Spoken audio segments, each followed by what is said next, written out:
I like that new intro. Is that a new intro? It's a pretty cool new intro. However, it doesn't seem that we're live. It seems like it's still waiting. I don't know what's going on with StreamYard. I see it as I see us on YouTube. Do you? Yeah. Well, hello everybody. You're hearing a great the amateur broadcasting stylings of Ashon Comics with good friends RDV and Zach. My YouTube is what's going on? Try refreshing. Maybe my YouTube is just frozen because that's YouTube is booty half the time, so that might be why. Oh, cool. Are we live? Oh, we're live. Hey everybody, how's it going? Oh, I forgot to do the cool thing. I was just reading the Thor book, you know. You're just reading a Thor book? Yeah. Hold on. Whoa. Yeah. Sounds like there's a frog in there too. Sound like a can of nitrous. Now he's just peeing. It's gross. Sounds really heavy for pee. It's like, dude, what are you drinking? You know, he's got to go. You get old, you know, it comes out. Yeah. You know, I don't always drink horse piss, but when I do, I'm just kidding. No, that's my Pepsi Nitro. It was a special occasion. I saw Love and Thunder, so I couldn't just settle for any old regular Pepsi. Really?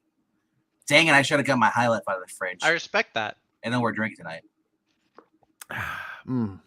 This stuff is delicious, man. It is super delicious. Maybe not as good as High Life, but I mean... This late at night, I can't drink beer. I'll be passed on the stream. Me too. I was going to get a beer, and I was like, I got to work in the morning, so... Nope. Where's Mankman? What's going on? Nope. Why am I sharing this? I should not be sharing. No, how do I work? Jane, how do I stop this thing? Stop this crazy thing. There we go. That's how the kids do it. Anyways, folks, welcome to fellow kids. This is RDV Zach. You can see why we're doing just a regular Hangout stream because it's totally unprepared. So those are the best though. Yeah, I guess sometimes they're fun to do. Honestly, I like not knowing what's going to happen in the 5 seconds if we're going to just burn the stream down or lift it up or just I do really like doing just chill hangout streams, just not all the time. There's sometimes I like to do a focused content, but today's not one of those days. I mean, we should just get. Yeah, baby. Oh my gosh! I got a big stack of those. What? Oh, nice. Had one too. You can't see, but my drink is on one of those right now. See, I got mine from your twin. I got mine from my twin too. What? Uh-huh. I guess we're all twins, right? Wouldn't that make us quadruplets? Well, you're not part of our twin. Okay, sorry. Wouldn't that make you triplets and me the adopted black sheep? Yeah, the redheaded stepchild. You're that cousin from the Brady Bunch that showed up in a couple of episodes. You are Norwegian, right? So you would be redheaded. I'm half Norwegian. Hey, and I was named after Eric the Red because my parents thought I was going to have red hair and they thought that was going to be funny. But you're blonde though? Yes, I got the blonde hair from my dad's side. My mom is total redhead. Like I can't focus. There it goes. Like red, like Crayola redhead. Red wine. Red wine. Yeah. Man. Wow, what's going on? You guys just came off of a stream, so I feel kind of weird. I hate this. I have no control over any of the anything here. Bakeman's too used to driving. I would give you some control, but it doesn't seem like I have any ability to. Well, the first thing I would do, I would say, Skippatosh says, I branded you all in the Church of Foo Baker. I will gladly accept this cult status that has been bestowed upon me. Great. Yeah, you could probably start on time on Thursdays then. If you No. I was being facetious. For those that don't know, we usually do a best of the week and our retrospectives on Thursdays. Usually around like 7 o'clock Central. But this kid decided here, he's like, you know what? I want God instead. So we pushed this back 2 hours. Poor brains on the East Coast. An hour and a half at the most. So tonight's the late night comics hangout for Mondays, and we're gonna be plugging your Thursday stream. Is that how? That's Does what this it turn into an sounds like. infomercial stream? That's what it sounds like. It sounds like one of those late night infomercials. Sir, this is the Hangout stream. There really is But no. wait, there's more. Yes, on Fridays we do read books too. I disavow all of this. I did not enforce. Disavow. This is in 2018, bro. But I'm glad that you're here, Zach. Otherwise, it would be 50% RDV instead of only 33%. I gotta dilute him a little bit. Yeah, we need Let's get dilute them. Water me a little down. strong. All You right, gotta roofie the VD. You guys probably just got done talking about this because no matter when I decide to stream, it's like there's certain elements that also decide to be like, no, we're gonna stream ahead of time. But yeah. Wait, what? What? This is new to me. Eric D. July. I didn't get to pay attention to your stream. I have no idea what you talked about, but I'm sure you talked about this. I just did a lot of listening. I didn't really say much. Well, I figured you wouldn't have much to say on this, Zach. It was basically English. The rest of us. That's why I come. That's why I show up. Yeah. Speaking of which, Zach, I kind of noticed you didn't buy Prodigy in your comic poll. Is there a reason why that might be? Just never. Mm-hmm. I don't know. Just didn't grab my interest that much. Oh yeah, you don't say. Yeah. Anyway. Wait. I don't say either. Prodigy was one of my favorite new X-Men before they ruined the character. Is that the one that turned into a giant energy monster? No, Prodigy was the one who remembered everything that he was told, and then they made him. We're not talking about X-Men. We're talking about Mark Miller's comic. Okay. Well, yeah, no, Fantastic. I'm sorry. What do you would love it if you could see. Is that it. Frank's younger brother, Mark? No. Anyways, so Eric D. July, also known as Young Rippa. Young Rippa. At a certain point in time, do you like get too old where cool screen names like that sound dumb and you just end up going by your full name? I'm just wondering when that is because I'm feeling kind of old. He broke the $2.5 million mark, and this is pretty phenomenal achievement no matter what ethnic background you come from, right? And I think it's kind of a phenomenal achievement just because, well, two reasons. It's an independent book, right? I mean, he's trying to start something. It's the whole reason I backed your boy Zach back in the day for his Jawbreaker stuff is because I wanted to see him launch something like more than just a comic. I wanted to see him launch like kind of not an empire, that's too strong of a word, but a group of books, things like that. And Ripa seems to be trying to do a similar type of thing with his own little universe and things. And by all means, like totally wish him all the luck in the world. I'm all about success on merit. If you do something and people love it, and amen, brother, like go for it. I don't necessarily know anything about him as a creator, so I'm not necessarily excited for his work because who knows what he could do. I mean, that would be like someone being excited. Like if I said I'm launching a comic, I wouldn't expect anyone to be excited because no, I've never proved myself to anyone. Right. So, but I do like what he's been able to accomplish, building the hype. He seems to have attracted some decent artists. Yeah. Gabe and so forth. El Taib. I think he was working on Superman at DC. Actually, but his colorist. Yeah. The big thing that I like about this is I'm constantly being thrown at me all the time, and I know fans like me, same thing, are being told that whenever we criticize something, whenever we say that's dumb, and if it happens to have any sort of intersectional content, whether the person's female or they're gay or they're got dark skin or something about them, it's immediately that's the reason. You can never dislike anything that's intersectional, right? So we're not allowed to dislike any, for example, like black characters, like Zach doesn't like Power Man. Hey, I like Luke Cage. we make fun of Zach a lot because there's kind of some inside jokes about how Zach didn't like Luke Cage. Like he liked Power Man and Iron Fist, but he wouldn't read just Luke Cage by himself. So we kind of poke fun of him, but to be honest, anyone's listening, we poke fun of Zach because we know he's not really. So it's a joke. Yes. I've never known that.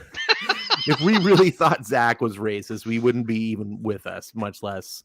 I wouldn't be invited here. I thought it was peculiar that Skip hung up or was hanging out with them. I don't know what was that about. Skip at an angle? I don't know. Right. And so, now that we've conned people into believing that Zach's okay, we can move on. But we're all constantly told, like, I guess I haven't seen the new Obi-Wan Kenobi show, but apparently there's some Sith thing in there, and she played by a black actress, and the fans have not liked it. So immediately Disney is like, you're racist, that's why you don't like it. And it's just like, sometimes you can just dislike things because it's dumb. Yeah. Like it, and what I like about this is it shows like, no, the fan base who's mostly criticizing things such as Obi-Wan Kenobi, they're the ones also throwing all this money at Eric July. So clearly it's not because they hate black people. Eric July is black himself. He's creating a character that's black. Looks like he's creating a bunch of characters that are black, and no one cares. They just want cool shit, and they want to not be told that they're racist, and they just want to escape in the world of comics. So what did you guys talk about this? Let's rehash Teen Stream now. Well, I'll just say real quickly. Skip had brought up a very valid point about this. You're paying $35 for a book. This is the guy's first time writing this. He's a songwriter, done well at that. Mm-hmm. So he's writing a book. Mm-hmm. Did he get? Is this all him writing by himself? Did he get tips, or did he get mentored by anybody else? And all this stuff. Or so his point was, I'll wait till the book's out so people see if people like it or not. Because right now people are there's probably a few people going in there, I'm gonna buy all 3 covers because maybe I could turn around and flip this, or they're thinking like, I want to be like, I can say I was there, I bought this, there's gonna but there also be like people who are actually a fan of his content, which is all right if you like the creator and you want to support his content. I'm in the boat with Skip. I'll wait to see what happens, and the way it's doing it all. Maybe some of these will pop on eBay. Maybe some of these will do reprinting from his website after it's done. Because right now there's no digital PDFs. But yeah, I mean, $35, and I think it's 92 pages. I believe so. I had it pulled up earlier. 92 or 98, somewhere around there. That's, I don't know. Would you call that a graphic novel?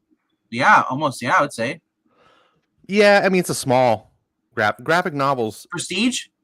It's definitely prestige. Prestige just means the binding. Yeah.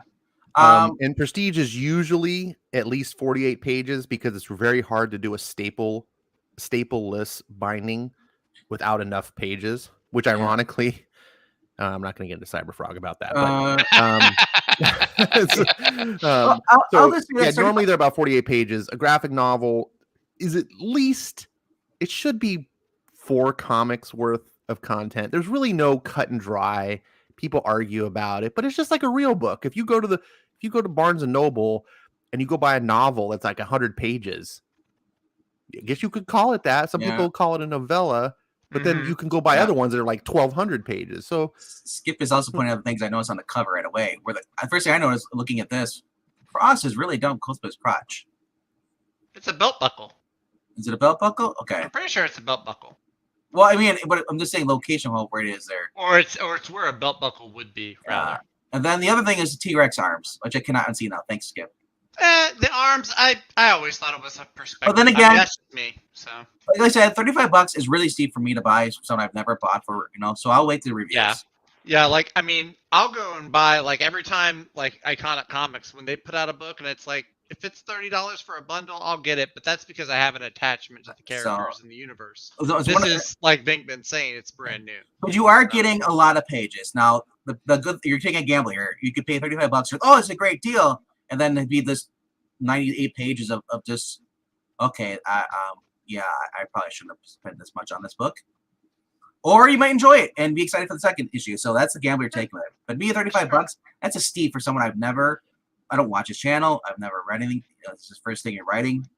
I've watched his channel a good bit. He does do some good content. Now I will say I have watched the video he put out about like starting this venture that he's doing, and you know, he does do a lot of things that I think are right, that the big two should definitely take a page from his notebook. Like he's got like commitments, like we're never gonna turn people away because of how they vote. We want your money. We won't put left or right wing politics in our books, even though he's very big. He's a very big libertarian. He's very outspoken about his political, but he's not going to put it in his book. He's going to put the storytelling Skip, first. just come on, man. If we're gonna talk about the art, just come on, bro. But yeah, no, I mean, Skips makes a good point though. Yeah.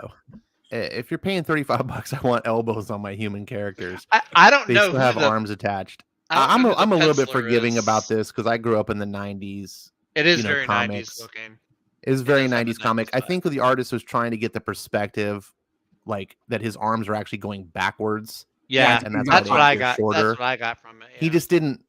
Perspective is a hard thing to do in drawing. It's really, and doing it on a human body can be very difficult. So look, it's still better than what most of Marvel's doing. So, not that necessarily makes it great, but when you're doing better than the big two, the art gets some wiggle room. I think. You know what the art reminds me of? Reminds me of a little bit of Steve Epting, a little bit, Telepaths. I would even go so far as to say the art does look better than most of what I've seen in the crowdfunding area in the last year or so, for sure. I mean, now here's the thing. Some exceptions, some exceptions to that, but by and large, it looks better. Yeah. Here's the thing.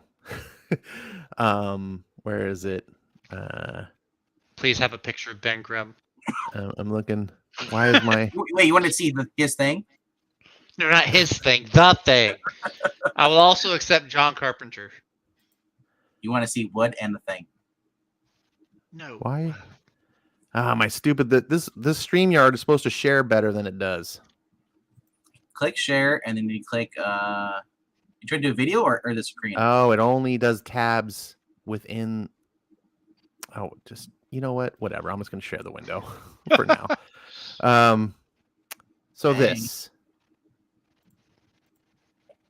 Reckless. Now I got the newest book finally. I'm late to the party. The store that I get my graphic novels from has 30% standing discount. So it like really behooves me to buy from them because, if you're buying an expensive book, 30% that's 1/3. You guys still there? Mm-hmm. Oh, yeah. Sorry. Everything went dead. I was like, did the stream crash? No. I got streamers PTSD from the old days. No, I'm listening. And so I finally got the book, and it's this is a $24.95 cover price, but it's hardcover. It's over 120 pages. It's absolutely gorgeous. It's probably the top writer in the industry, one of the top illustrators in the industry, who could really work on his covers. I'm not as big a fan of his cover design, but it's neither here nor there. The interior is fantastic. You hold this book. Every single one of the hardcover books you get from Brubaker and Phillips are gorgeous. $24.95.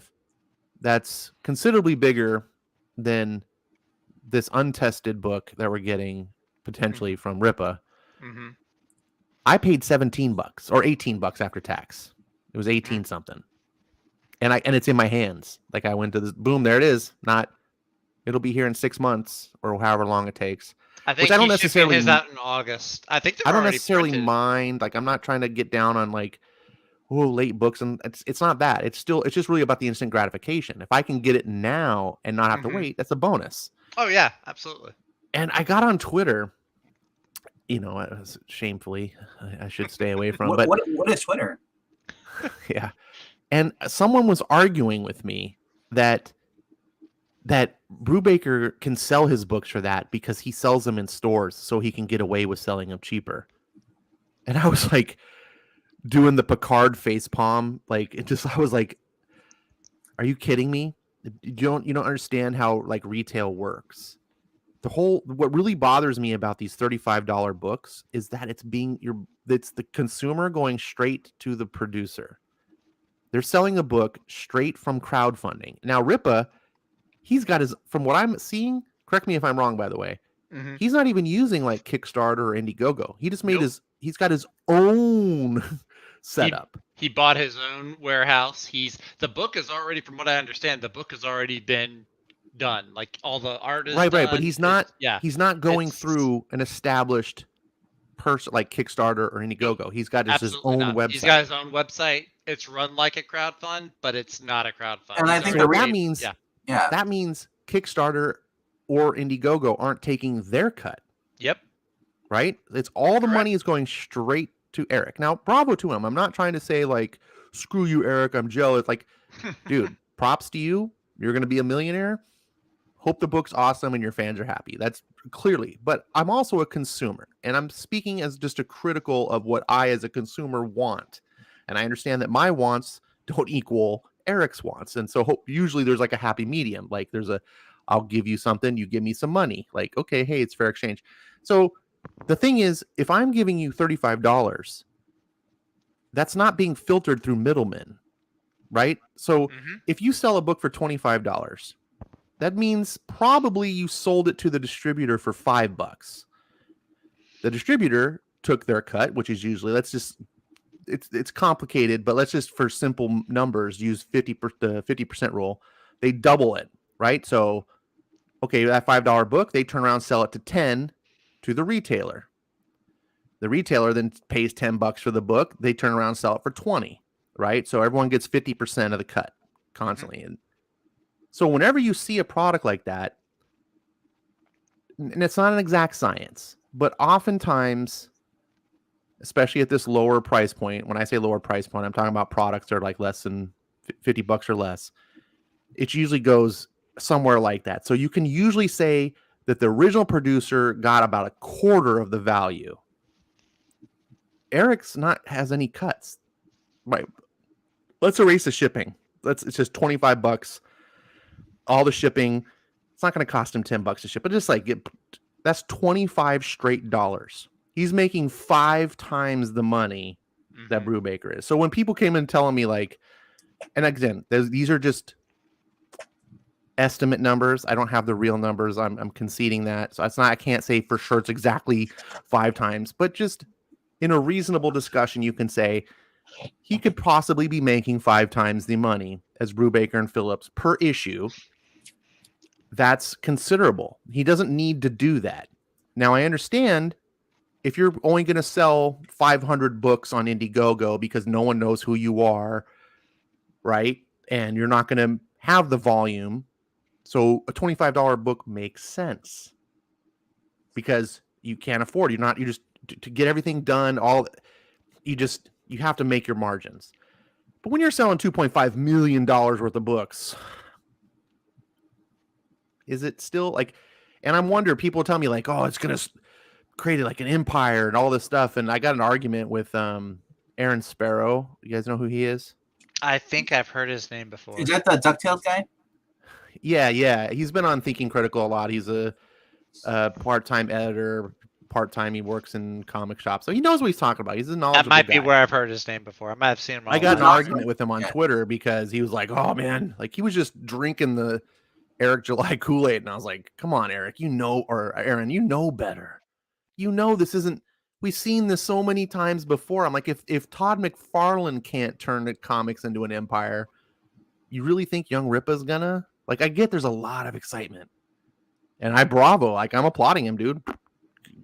Go do it. Your success. He's way more successful than me. Like, so I want to say something real quickly.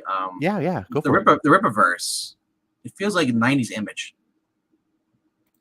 Think about it. That might be what he's going for. He's about that age where he would have been reading comics in the 90s. He said, for those who don't want to be canceled, those are who are enjoying his Ripaverse. He wants to build his own comic community. So basically, you want to build Image Comics. That's what it sounds like. I think he just wants to build his own. Well, no, it's not about doing something like Image. I mean, I'm sure there's going to be similarities. They're both comic publishing groups, but he wants to do his own. I mean, Image is. Let's be real. People at Image are probably just as bad about blacklisting or identity politics or whatever as Marvel and DC. But I mean, the original '90s concept when they started Wildstorm and Image and all that stuff, they wanted to get away from Marvel and DC. They wanted to have their own royalties. They wanted to do what they wanted to do. Okay. So I mean, yeah, that's what he wants to do. Is he wants to make a brand new comic?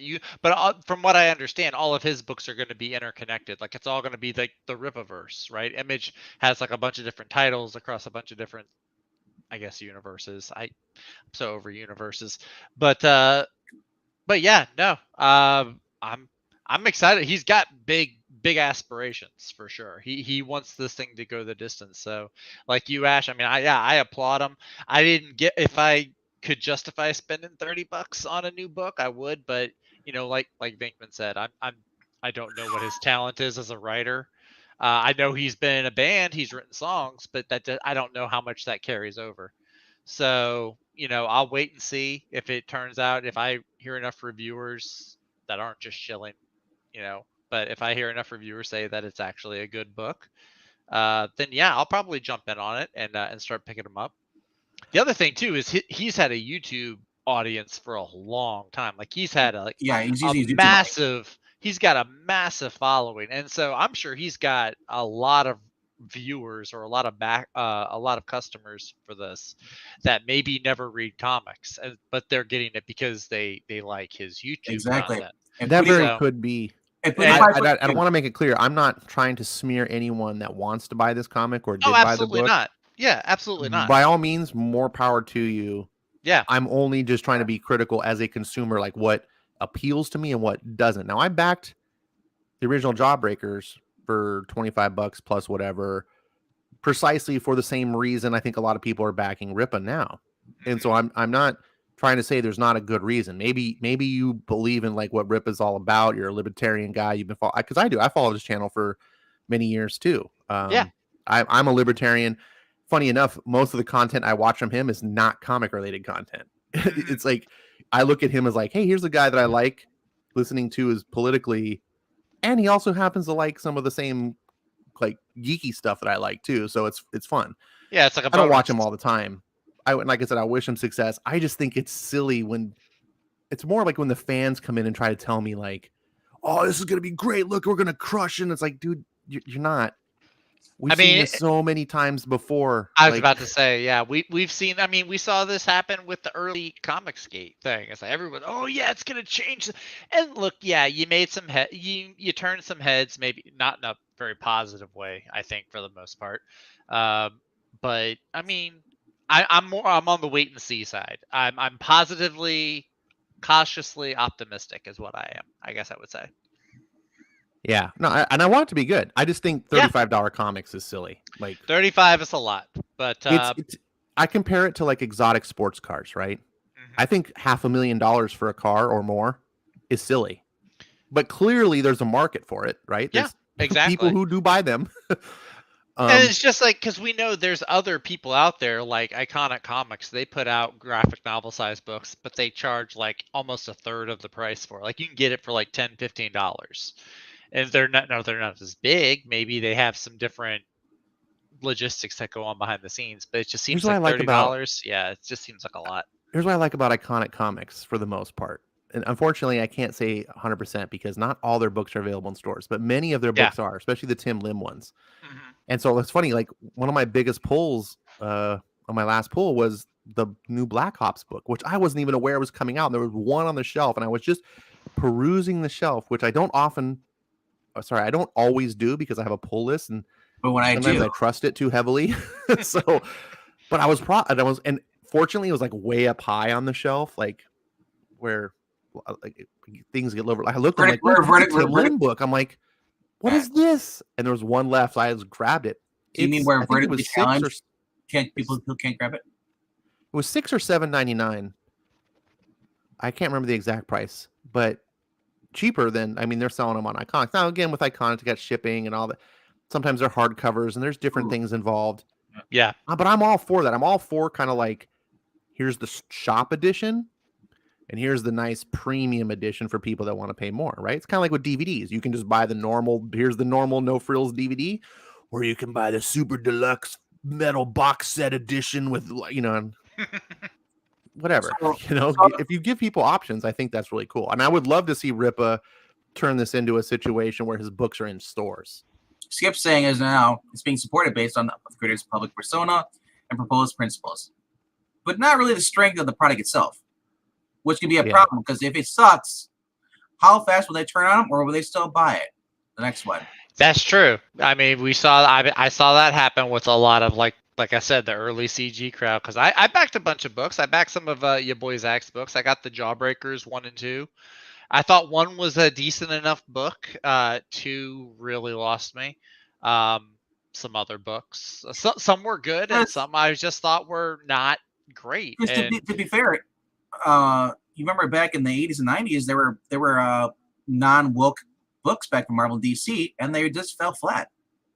Yeah, and it's not a matter of exactly. It's not a matter of politics being it's just clunky writing, or maybe the art throws you off. But I just think it's a model. You couldn't say anything because I think it's a model that just doesn't have a market, right? If you liken it to sports cars or exotic cars, there's Ferrari fans. I mean, you can't even. There's people who pay like double the MSRP for a Ferrari because they're so hard to get. And so you're already taking like, here's a $500,000 car and it's selling for $1 million because it's so hard to get. So there's clearly a demand. But then when you realize, but they only made 500 of those. Yeah. And you go, how many Ford Focuses did they make again? Oh, like 5 million. It's a big difference. Now, again, of course, the Ford Focus is a cheap family car. It's an economy car. Obviously, I wouldn't get a Focus. There's going to be difference, but comics are that in general. Comics have always been the product that's like the cheapy thing. Like when you're going through the store as a kid, back in the days of the spinner rack, you'd be like, hey, mom, dad, can I get this book? As you're going, and hopefully you're lucky. And they're like, yeah, sure, you can have that. Like it was a cheap thing. Turning it into an exotic premium. Yes, you're going to have people that have disposable income and don't care, but they're always going to be a niche. And that's the thing when you start, and the exotic sports car market has found this out. There's all sorts of players besides Ferrari. And the more players that there gets, the more they realize, ooh, we're the pie can only get so big. And so what you're seeing now, it's actually kind of funny I don't mean to diverge us into exotic sports car talk, but Ferrari's made like the big faux pas move because they've announced. I don't think they've officially announced. They've implied they're going to be making an SUV. But why would Ferrari ever do this? Because they know that they're in a confined space, and SUVs are like the number one thing selling cars in the world. So Lamborghini did it, and it's the number one selling Lamborghini of all time. Is their SUV. So for everyone, so they realize, and maybe eventually Ripa will do something like, maybe realize if he can start something, if he can start a company, be like Valiant and have like the Ripaverse or whatever. But even if it's super successful, how big is the comic market in general? You could be the number one. You could have the number one market share in comics and you're still going to be small. Mm-hmm. Yeah, that's true. But sorry. No. Consumer Reports say. What on earth? Did Vinkman change my name? I don't have that ability in here. I wish it did. I just looked up. I'm reading while I'm listening to you. I just looked up. I'm reduced to a peasant like you. That's actually pretty good, Ash. I would high five you for that. I'm like an N friends now. What the hell? Yeah. No, we're having a conversation. Yeah, boy.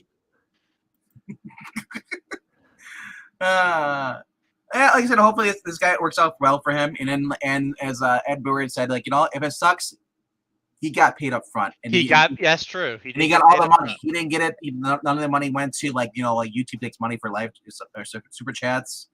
And then TikTok or whatever, or all these other social media sites, they make money. But the funny thing is that he made money, probably most of the money through YouTube. I don't know what his personal job. If he has a job outside of the YouTube. I think he's just a professional. I know he's a news contributor to, I think it's The Blaze.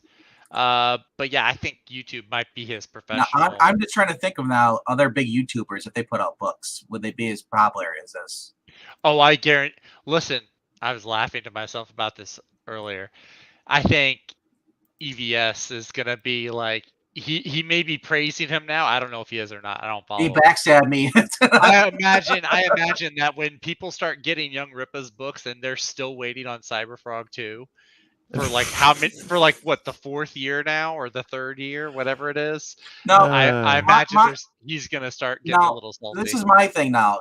He's into the comic book thing, and there already is. Tim has raised the bar as far as productivity, getting books out on time, Yeah, as far as and crowdfunding. multiple books. Yes. Mhm. Now I wonder if he will get these out. You know, he's already got book one's already finished. It's already. Book 1 is finished. I think they're Is it- shipping out in August. Is he already working on 2? Is he on 3 yet? I mean, what's the goal here? Could be. I don't know. He hasn't said anything yet. I know he's got. I mean, I would imagine he probably is. He's got a great. He's got a big. He's got a really good work ethic, from what I can tell. Yeah. I know. I mean, honestly, whatever you think about Mark and Tim, they have a good work ethic as far as constantly putting out books. Mhm. Because once you do that, if you stop taking such a long time, people forget about you. If they're not, so as far as not maybe they'll watch your YouTube channel, but if you're focusing on your YouTube channel, not putting the book out, and you make more money doing the book, wouldn't you focus more on the book and less on YouTube? Well, maybe he could be bringing in other writers as well. I don't know if he's the sole writer on this or if he's just like the big picture idea guy and there's somebody else that goes in and fine tunes the writing. And that's the thing. If he's say this first book 1 is him, he's writing it, and then book 2 is like it's connected to this. Maybe he has somebody else, another author, is connected to the Rippaverse. He's gonna back that or put that up. You know, it sounds like he's doing something like that. Yeah. So, man, if you're investing, you spent the $35 and say you love it. How long do you gotta wait for book 2 or book 3? Because I'm paying less than $35. I'm probably still a good decent amount of story with Common America, but I'm paying cheaper and I'm getting more books per year. Now that said, I don't know what he's going to be doing, what his production qualities or numbers are going to be, as far as, you know, is he going to be doing 2 books a year, 3 books a year, 1 book a year? Well, that's what Brubaker and Phillips are doing. They're doing approximately 120 pages, hardcover. So that's 6 comics every 6 months. So basically, it's a comic a month. You just have to wait. You get it all bound into a hardcover, beautifully illustrated. And I'm saying, there's not a single person doing indie comics in the crowdfunding sphere that comes close. I challenge anyone to show me a comic that's anywhere close to what Ed Brubaker and Phillips are doing. And what I kind of balk at, look, it's like I wish these guys success. I want them to do good work. I want them to succeed. It's all that. But I don't like the black pill scenario of like, well, this $35, you're getting like the most premium, that you're getting way better stuff than the comics. I'm like, no, I'm getting cheaper comics that are better. So you're you know, it's like Ferrari's work. Like, I can see why you'd buy a Ferrari, but if I could buy a car that was just as good and it was like $60K and it was the same exact, like, or even better than the Ferrari, oh, got a problem now. You know, like, here's something cool about Ferraris and like Ford Taurus. They both start on fire. You're just paying more for that fire with the Ferrari. Your fire's more expensive. I'm not sure that's why people are buying cars, Venkman, but I'm just saying, it's like, you know, you take that risk, you know. So I could pay 20 grand for a halfway decent car, or I get paid close to 90, and then, there goes that car for a car accident, and then I'm out 90 grand, where I'm only out 20 grand if I got a car accident, you know. All right, real quick, a little intermission here. Quick, I just want to say hello to some of the people who've been in the chat. Not ignoring you. I've actually been watching as they go by. Skip and Tosh looks like he was first, so I want to say hello. Ed Brewer's in the chat. Zach's actually on the panel. Good to see you, Ed. Eric Breen. Good to see Eric. One of my oldest subs on my channel. Yes, I did get top billing today. I made Comic it. Frog is in the chat. How you doing, Frog? HR goes vocal. So good to see you guys. You're very happy to see you here. I'm a made man, Skip. I'm the top I wanted to villain say one tonight. thing before so we can stop beating this dead horse. I like beat dead horses. Well, it's fun, but sometimes the audiences get tired of watching. They get bored. It's like Gallagher. You get sprayed. All right, so here was my one thing I did say. I posted about Ripa, and again, I know because Ripa's got 1 million fans. Not trying to say any demeaning thing about Ripa. All due respect. Like I said, I'm a sub to his channel. But he posted a response to someone who said, would you sell the IP to Marvel or Disney, etc., for $10 million? I know he said $100 million. And Ripa says, no, I wouldn't sell it for $100 billion. To which I tweeted out, I said, that's crazy talk. Think of all the good you could do with $100 million, much less $100 billion. I'd take the money in a heartbeat and spend the rest of my life doing philanthropy, helping people that have no one. In my spare time, I could always create a new IP if I wanted to. Now, I'm just curious about you two guys. We'll go ahead and we'll start with Vankman. What do you think? If you were in his shoes and you had your lifelong comic thing that you've been building all your life, and you had an opportunity, what would be your sellout price? Well, I'll just say quick before I get into that. I agree with you. I would take the $100 billion for this, and then I'd buy my IP back for less. I don't think it works like that. Sometimes it does actually. Well, no, it does, because if they don't know what to do with the character gets shelved, like Malibu. Well, maybe. My sellout price just for anything? You talking about? I'm just curious if you were in his shoes. Like, I found this crazy when I saw him post that. I was like, you wouldn't sell this for $100 billion? Are you out of your flipping mind? Like, your comic book creation is that important to you? I get that you may not want money. Like, I don't need $100 billion to be happy. But I think of all the people in the world suffering that I have to drive by all the time, and I go, I'm poor. I can't help you. I really wish I could do something for you. I would trade in all of my IP that I had ever made so that I could just spend the rest of my life never having to drive by someone in need again and not help them. I can see that, because it's like he's made $2 million so far, and he's got a limited time till August until we see if it flops or if it continues to grow and makes more the next time around. I guarantee. I don't think it'll make as much. It might come close to the $2 million for the next issue, whatever. But it's like playing high stakes trading, stocks, So you're most likely, I would sell it for $100 billion. Actually, if someone gave you $100 billion and it was legit money, not you're just trying to rip me off and legit money. Like Elon Musk comes to you and says, "I want to give you this money." Now, as a content creator, though, you're more else, because you know what Marvel DC are gonna do to that character. You probably like, oh no, but then again, you could be like Steve Ditko or Bill Finger and create a character, and then they just use your character and then just ruin it and make money off it still, and then you're left broke, But then, but if you're getting $100 billion though, man, that's like what inflation? What term is that? So would $100 million be enough, or would you have to hold out for the $100 billion? If it's a guaranteed, I'm getting $100 billion, I do the $100 billion. But not $100 million. That's not enough. Well, no, I'm not cheap. Would $100 million be enough, or would you have to hold out for the $100 billion?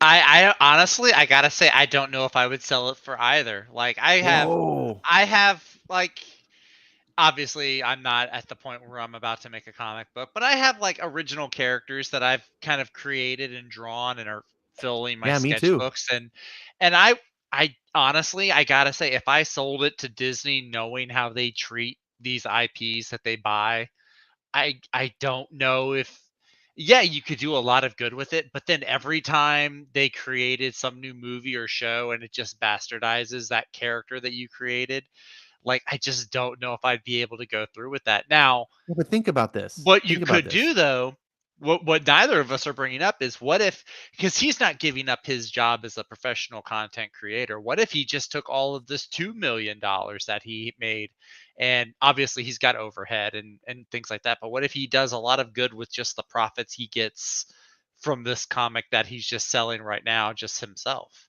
I mean, you can also do a lot of good with 2 million, give or take. Not as much as you could do with Not 100 billion. not as much, obviously, not as much, but I mean, you still 100 can't do a billion, lot. you could If you say feed everyone some on the economic planet, people, I'm not sure I believe them, but some economic people say that you could end hunger for $34 billion.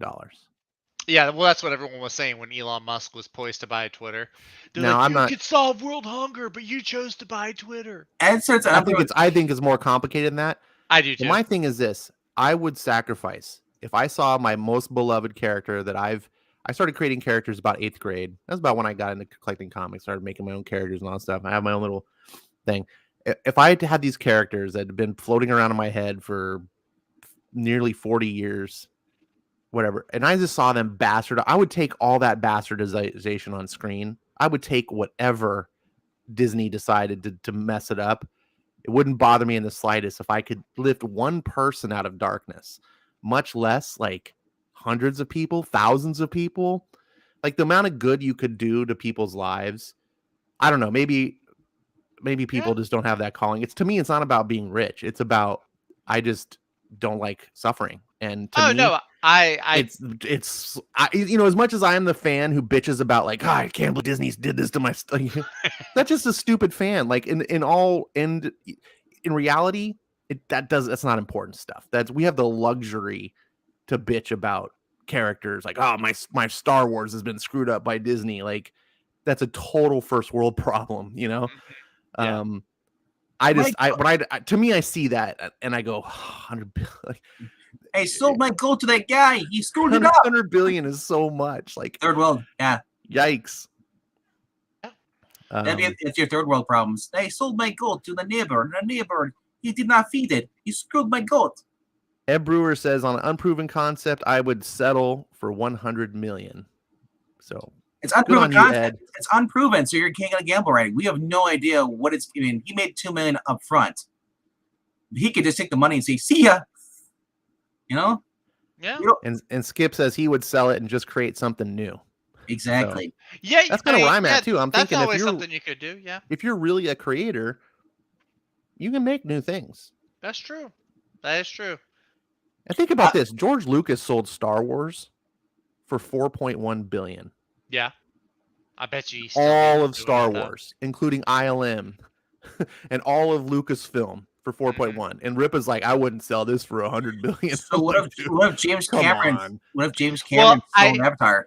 Part of that is probably, I've heard him say this as well. Like he's talked about how he is not going to be taking on like investors. Like this is only going to be funded by him. He's like the buck stops with him as far as. Sure. So I imagine that's probably why he's saying wouldn't sell, or I think also part of this is just he has that really hardcore kind of attitude about it. So I don't know if Elon Musk or somebody were to show up with $100 billion, maybe he'd think differently. I don't know, but that's true as well. Sometimes it's easy to talk. It's easy to talk big. Easy. Sometimes when you're like, that'll never happen. So exactly. Right. And then when here's a check, you're like, oh, wait a second. Because it's so obscene. Like nobody's got $100 billion that they're just going to give you for, and look, $2 million inside of a week. That's a great thing. I bet you every creator at Marvel is jealous that he's got this, but nobody's going to show up. I've always said that if all those people hate Donald Trump, if Donald Trump was offered them like $100 billion check, they're going to tear it up. No, they're going to take the money. Of course they would. But they just wouldn't. They wouldn't go advertising on Twitter. He tried to buy me out. Show up at somebody's house. Okay, I'm gonna write you this check for $100 billion, but you can never rag on. Dude, Trump Eric again. is the best comment of the night.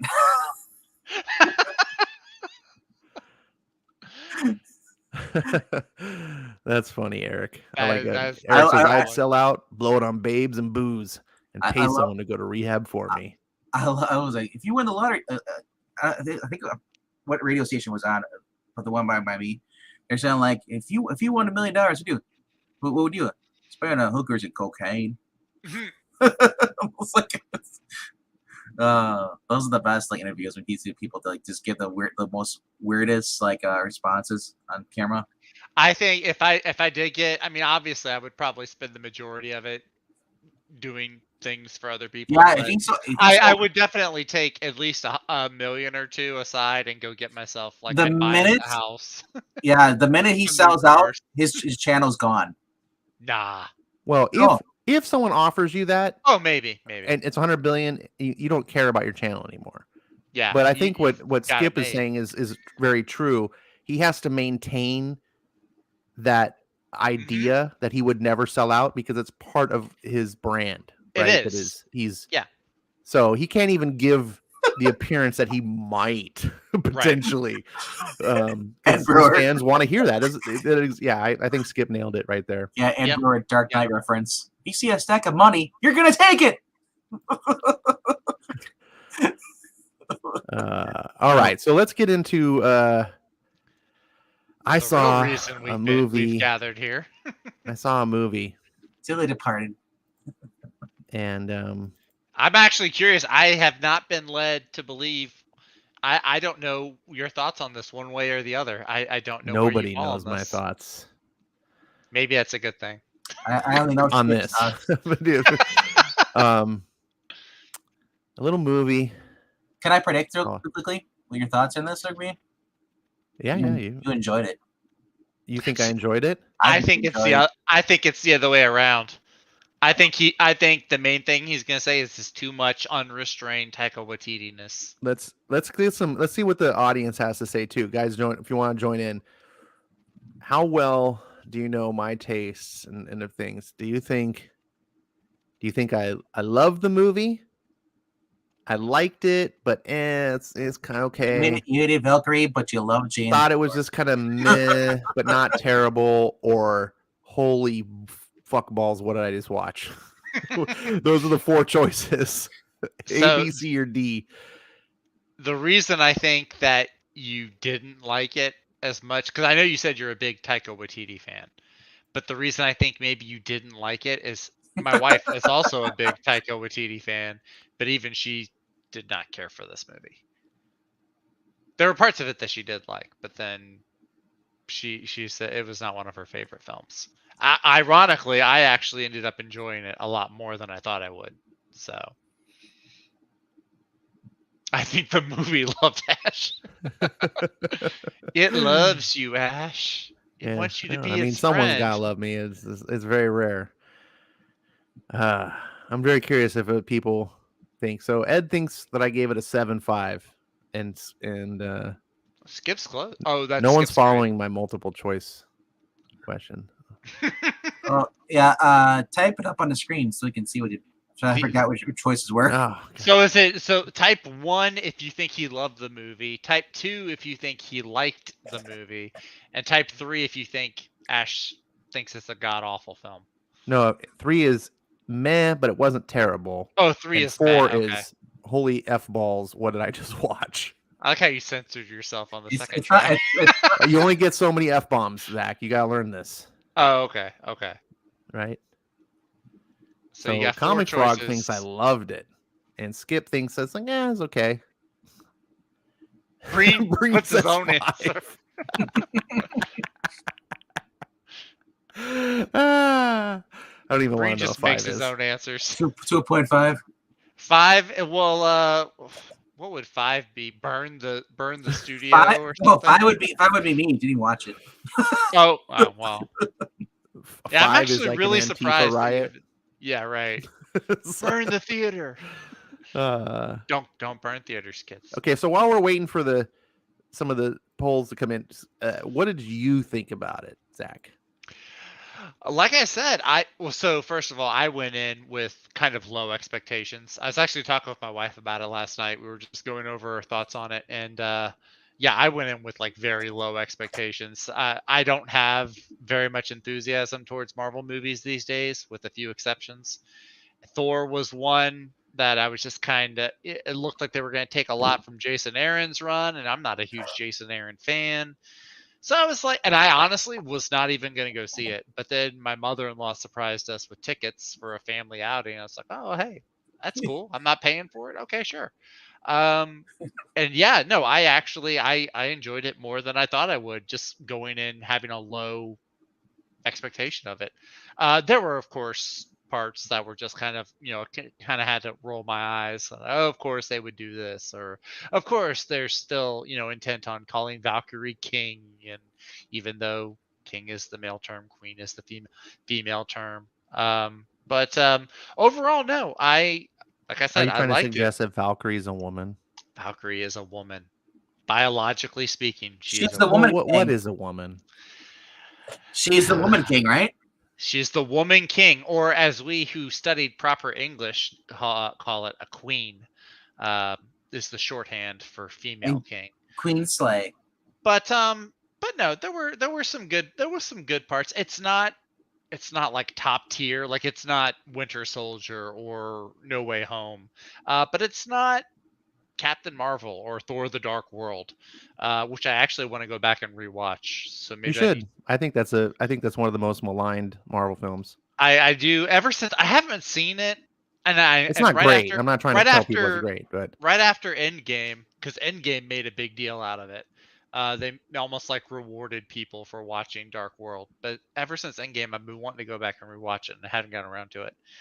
But yeah, without spoiling it too much, yeah, I thought it was all right. It was a mid to low tier Marvel film, but it had its moments. It was enjoyable enough. I think I liked more about it than I didn't like. Um, I think that it does suffer from too much unrestrained Taika Waititi influence. I think Marvel. This is what my wife was saying. It's like Kevin Feige was so impressed with what he did with Ragnarok that he said, "Hey, look, you get the next one and you just go crazy." And so Taika just went crazy, and I think that the movie does suffer some for it. There's way too many jokes thrown at the wall. Some of them stick, some of them just ruin the moments. And also, I'm not a fan of the frat boy, goofy, comedic Thor. I think that's what the first two Thor movies did right. Is he was like this noble, like warrior, Viking, Thor. And then it's like ever since Endgame, they've just been kind of making him. Well, Ragnarok did it too. But Ragnarok started to make him more comedic. And Chris Hemsworth can be really funny. I do like Chris Hemsworth. He does have a gift for certain comedic scenes, but it's just like I said with this one. I think it's just too much on the jokes.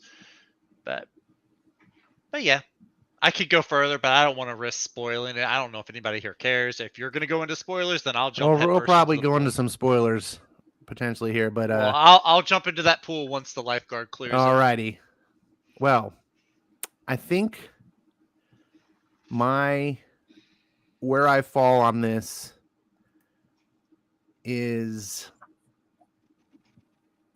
it's tough. It's probably in between 1 and 2. There were things about this movie that I really loved, and then there were things that definitely made me roll my eyes. This movie poster makes me roll my eyes whenever I see Jane Foster. It's sad to see something that had actually a lot of potential get mucked up with the politics and the social agenda and the things like you said, like Valkyrie's king. Yeah. No, you can't she just be queen? What is wrong? Are you trying to say that women are bad, that they can only be good once you masculinize them?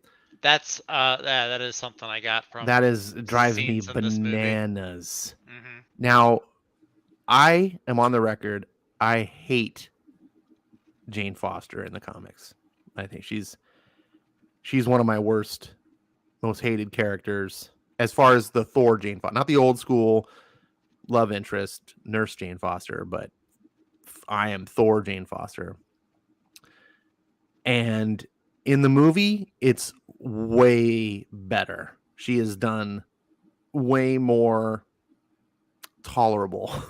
I will agree with this. And I gotta say, bravo to Taika Waititi for fixing one of the biggest problems I had with Jane Foster Thor, which for me was, why would this pacifist nurse, who's sort of the yin or yang to Thor's yin or whatever, like she's kind of his opposite. He's the big brutish, settle everything with my hammer.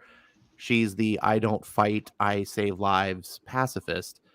The calm one, that, you know, that's the dichotomy is what her character represents. And all of a sudden she's worthy of the hammer, and then she becomes even more aggressive than Thor. I just never bought into it. It never made any sense. And of course it shouldn't, because it's Jason Aaron. None of his stuff makes sense. But Yeah, Taika that's Waititi, in a matter of 10 seconds of screen time, fixed that for me. I know exactly where this is going. This is one of the things I did like about the So I was like gleeful when I was like, oh my God. And it's very simple. When basically Thor puts an enchantment on the hammer when he's feeling down one time because he's missing Jane. Jane's left him or something. I can't remember. He's doing like it's a flashback scene. Yeah, it's a flashback, and he's reminiscing about Jane. And it's clearly he loves Jane, but he's not in touch with his feelings. And he kind of puts an enchantment on Mjolnir that it always look after her and always be there to protect her. And there's a scene where he's just kind of talking to the hammer because he can't talk to anyone else. He's Thor, and he just doesn't let his feelings out, which I think is a cool aspect. And he says, you know, protect her or something, my old friend. And you see like this glyph kind of light up on the hammer magically, and you like it understands what he's trying to say. Super quick scene, but instantly communicates to the viewer, oh. And so later on, Jane's fighting cancer. She feels the hammer kind of calling to her in a weird way. And then she starts studying history about Norse mythology, and she's reading about how the Mjolnir was known to like bring life to people and stuff like that. And so she goes to New Asgard to see it, just to, you know, visit it. And the rest kind of comes clear. We never actually see it, but we figure out later, okay, the hammer came to her. And I'm like, that makes so much more sense that the hammer is just doing Thor's bidding the whole time. I was like, bravo. And of course we like it because there was an article, I think it was either the Mary Sue or it was CBR, but somebody was complaining about it, saying that it takes away from Jane's worthiness to have the hammer just bonded to her. Good. And if the Mary Sue doesn't like it, that means it's better. That's a good move. Yeah, right. No, I agree though. I did like that because if you're going to be worthy of story, like you have to be on par, like they showed it, Captain America, right? You've got to be at least on level with Captain America. And I'm sorry, movie Jane Foster, I like her as the astrophysicist. Yes. But there's not any character really that I equate in the MCU with Captain America. So it just, if they had gone with the comic books, I don't think it would have worked. But yeah, this way that Taika did it, I agree. This was one of the higher points of the film. I was immediately like, cool, I can now buy into this. I can understand Jane's carrying the hammer. Right. And then for the first half of the portion where Jane has the hammer as her Thor visage, they never call her Thor. She never calls herself Thor. It's Jane. There's Thor and Jane. And I'm like, yes, this is what the comics should have been. If I didn't have a problem that she picked up the hammer, I didn't have a problem that they gave her powers. I had a problem with how they executed it.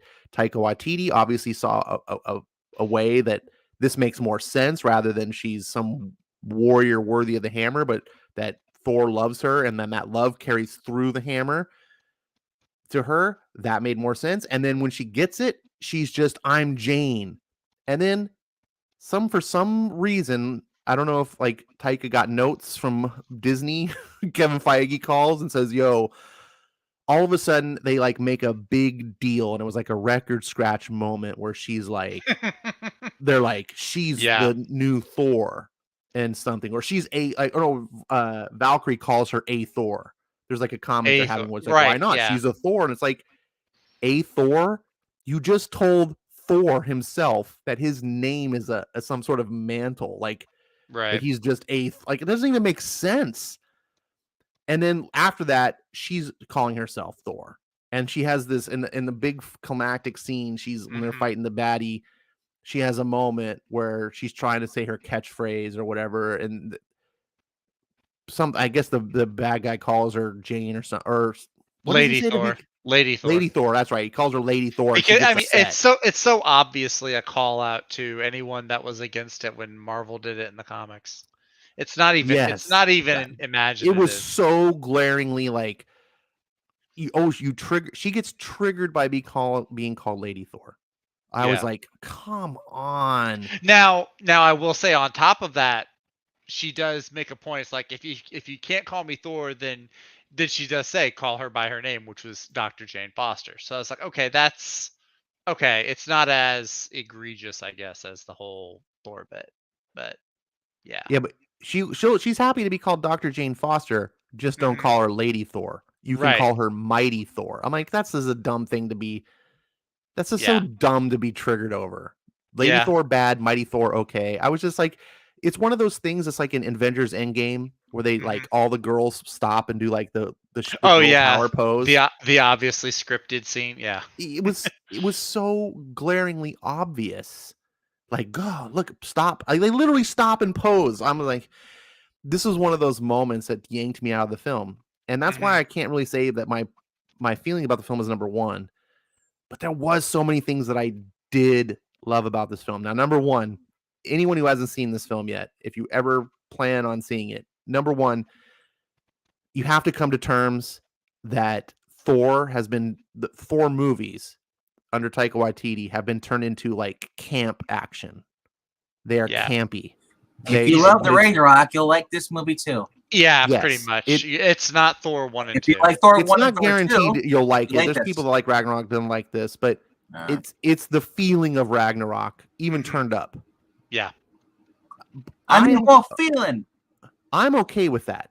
I knew what I was getting into, right? It's kind of like if I watch Batman 66 with Adam West, right? I'm not expecting to get Frank Miller Batman. You know, like I'm going in expecting the camp. And I think Batman 66 is very watchable when you digest it under, the terms that you go in expecting. Right. I watch these movies and I go, okay, this is not going to be serious hardcore Thor movie. It's going to be campy fun. And when you look at it through those lens and expectations and you tell yourself, hey, are these conditions, acceptable for me? Yes, I'll then you can enjoy it. There's a lot of fun to be had in this film. So did we get a girl team up moment between Sif, Valkyrie, and Lady Thor? No. Sif sadly is only in the movie for like 60 seconds top. Well, I'm not watching it now. Screw this. Sadly.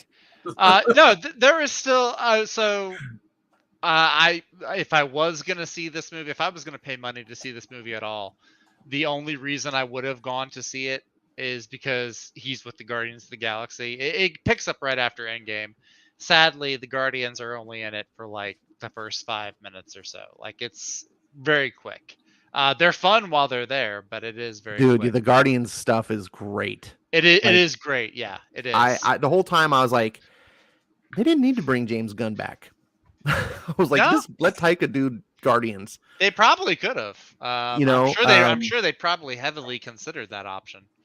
But and I'll tell you one thing I love about Taika, and this even extends outside of his Marvel stuff. Taika, he directs films. He has a lot of heart, right? And I think in the Marvel stuff, people aren't seeing it because it's such full of spectacle and the Disney corporate branding and all that stuff.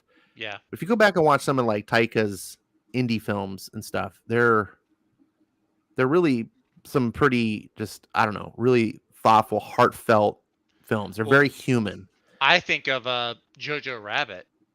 That's one of the ones I actually haven't seen. That's a good one. But I keep hearing about it. I need to. Yeah. And it's this movie had heart, and I'm going to tell you, Gore the God Butcher, the storyline that they pull from,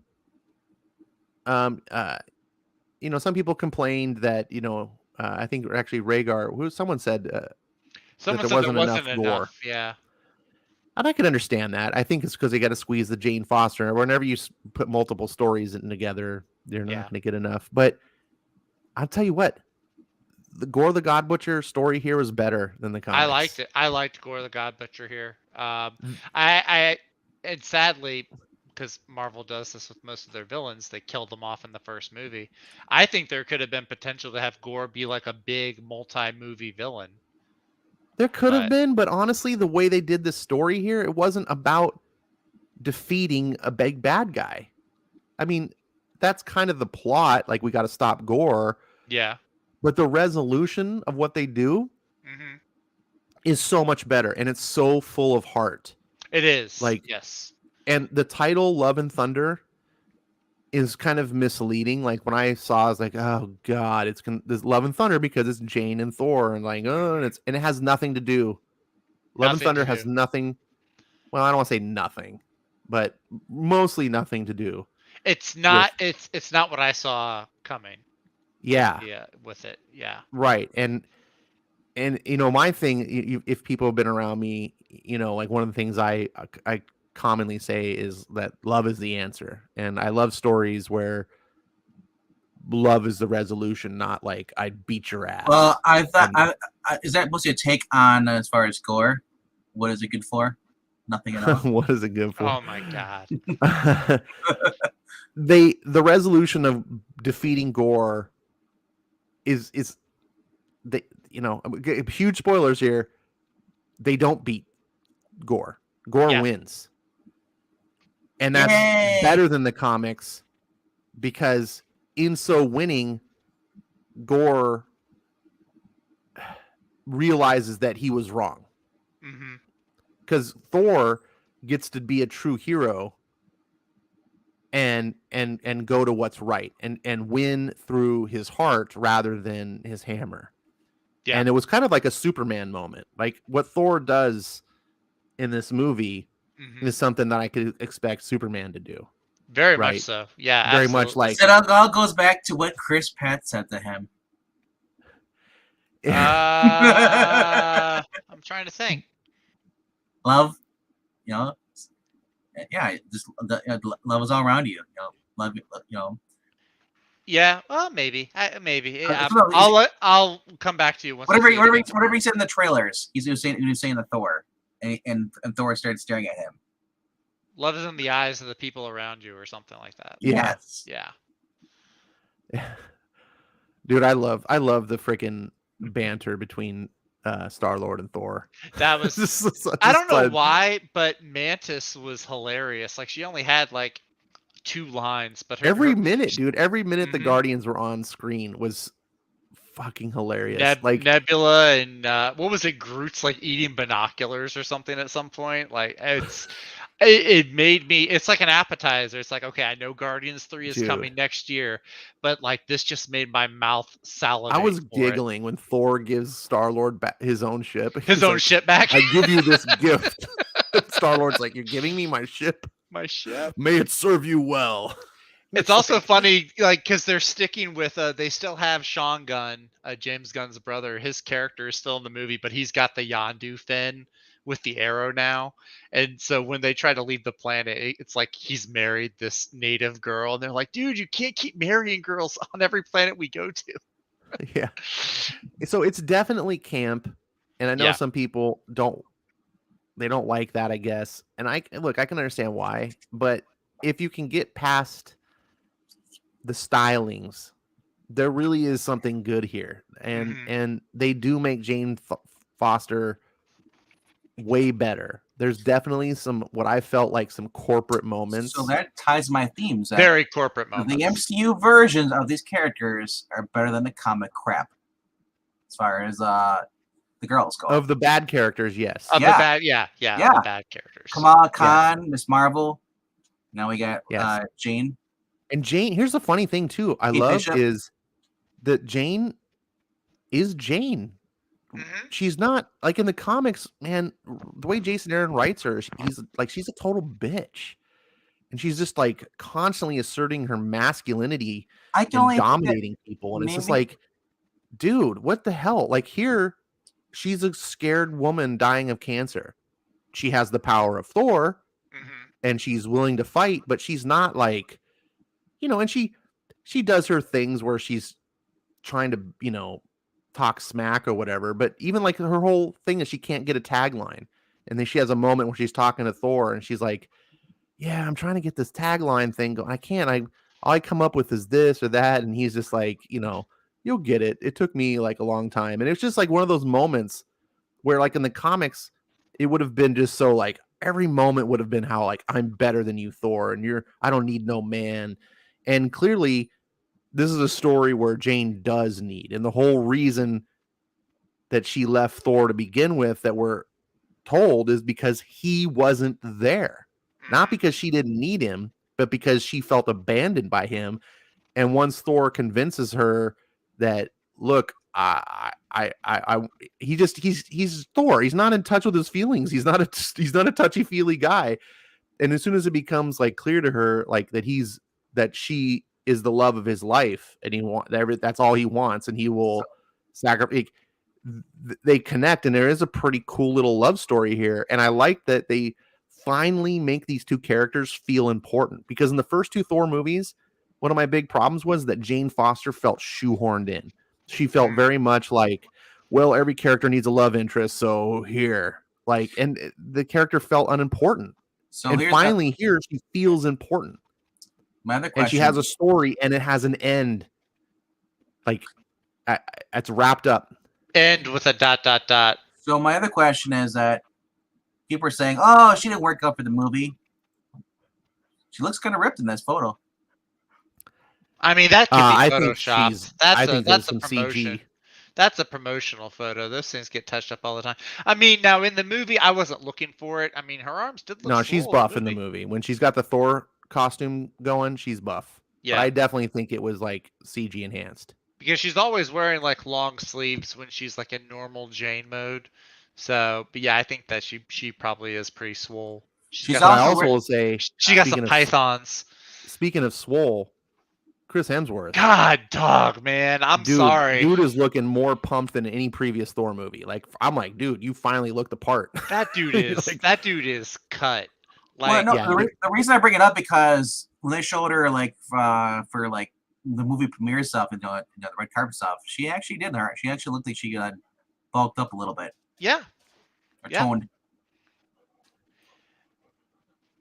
Yeah, no. she looked good. She did look good. No. So technically, she's wearing sleeves. Kind of the entire movie, you know that because they have just like as normal Jane, yeah. Because no, even as Thor, because if they're doing the Josh Brolin thing, Cable, you're wearing a green sleeve. Well, I was gonna say, sadly, I'm not even. I'm thinking about this other thing. Sadly, they couldn't apply Chris Hemsworth's workout regimen to Russell Crowe. Boy, the years have not been kind to Mr. Crowe. Yeah, dude, when you reach this age, Zach, it's gonna be all different. Because I had just like right before we went to go see Love and Thunder, I had just finished watching Master and Commander from like 2000. I think it was like 2004, 2005. It's like I know it's the same guy, but there's similarities that you can see, but it's almost like a different person. I mean, when you're in your 20s, like especially if you worked out, looks like you're younger, you look a lot different because you're more toned. But when you get like you're close to 50, you're like Bruce Campbell. Yeah, yeah. You gotta put that man girdle on.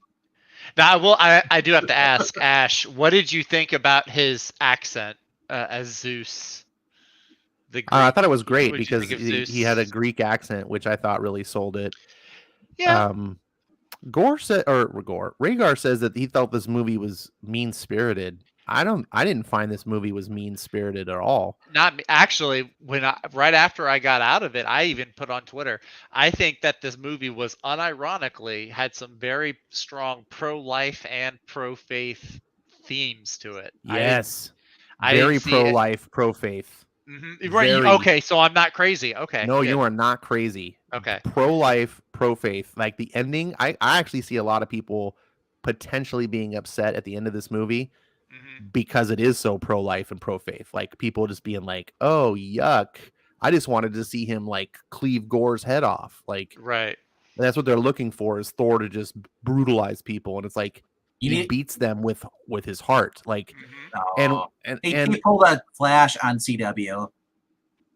when we left Thor in Endgame, I was pissed. Like I really hated what Marvel did to Thor in Endgame. Like it's Yeah. hard for me to watch in that Endgame movie. is the worst that MCU has done to Thor. Yeah.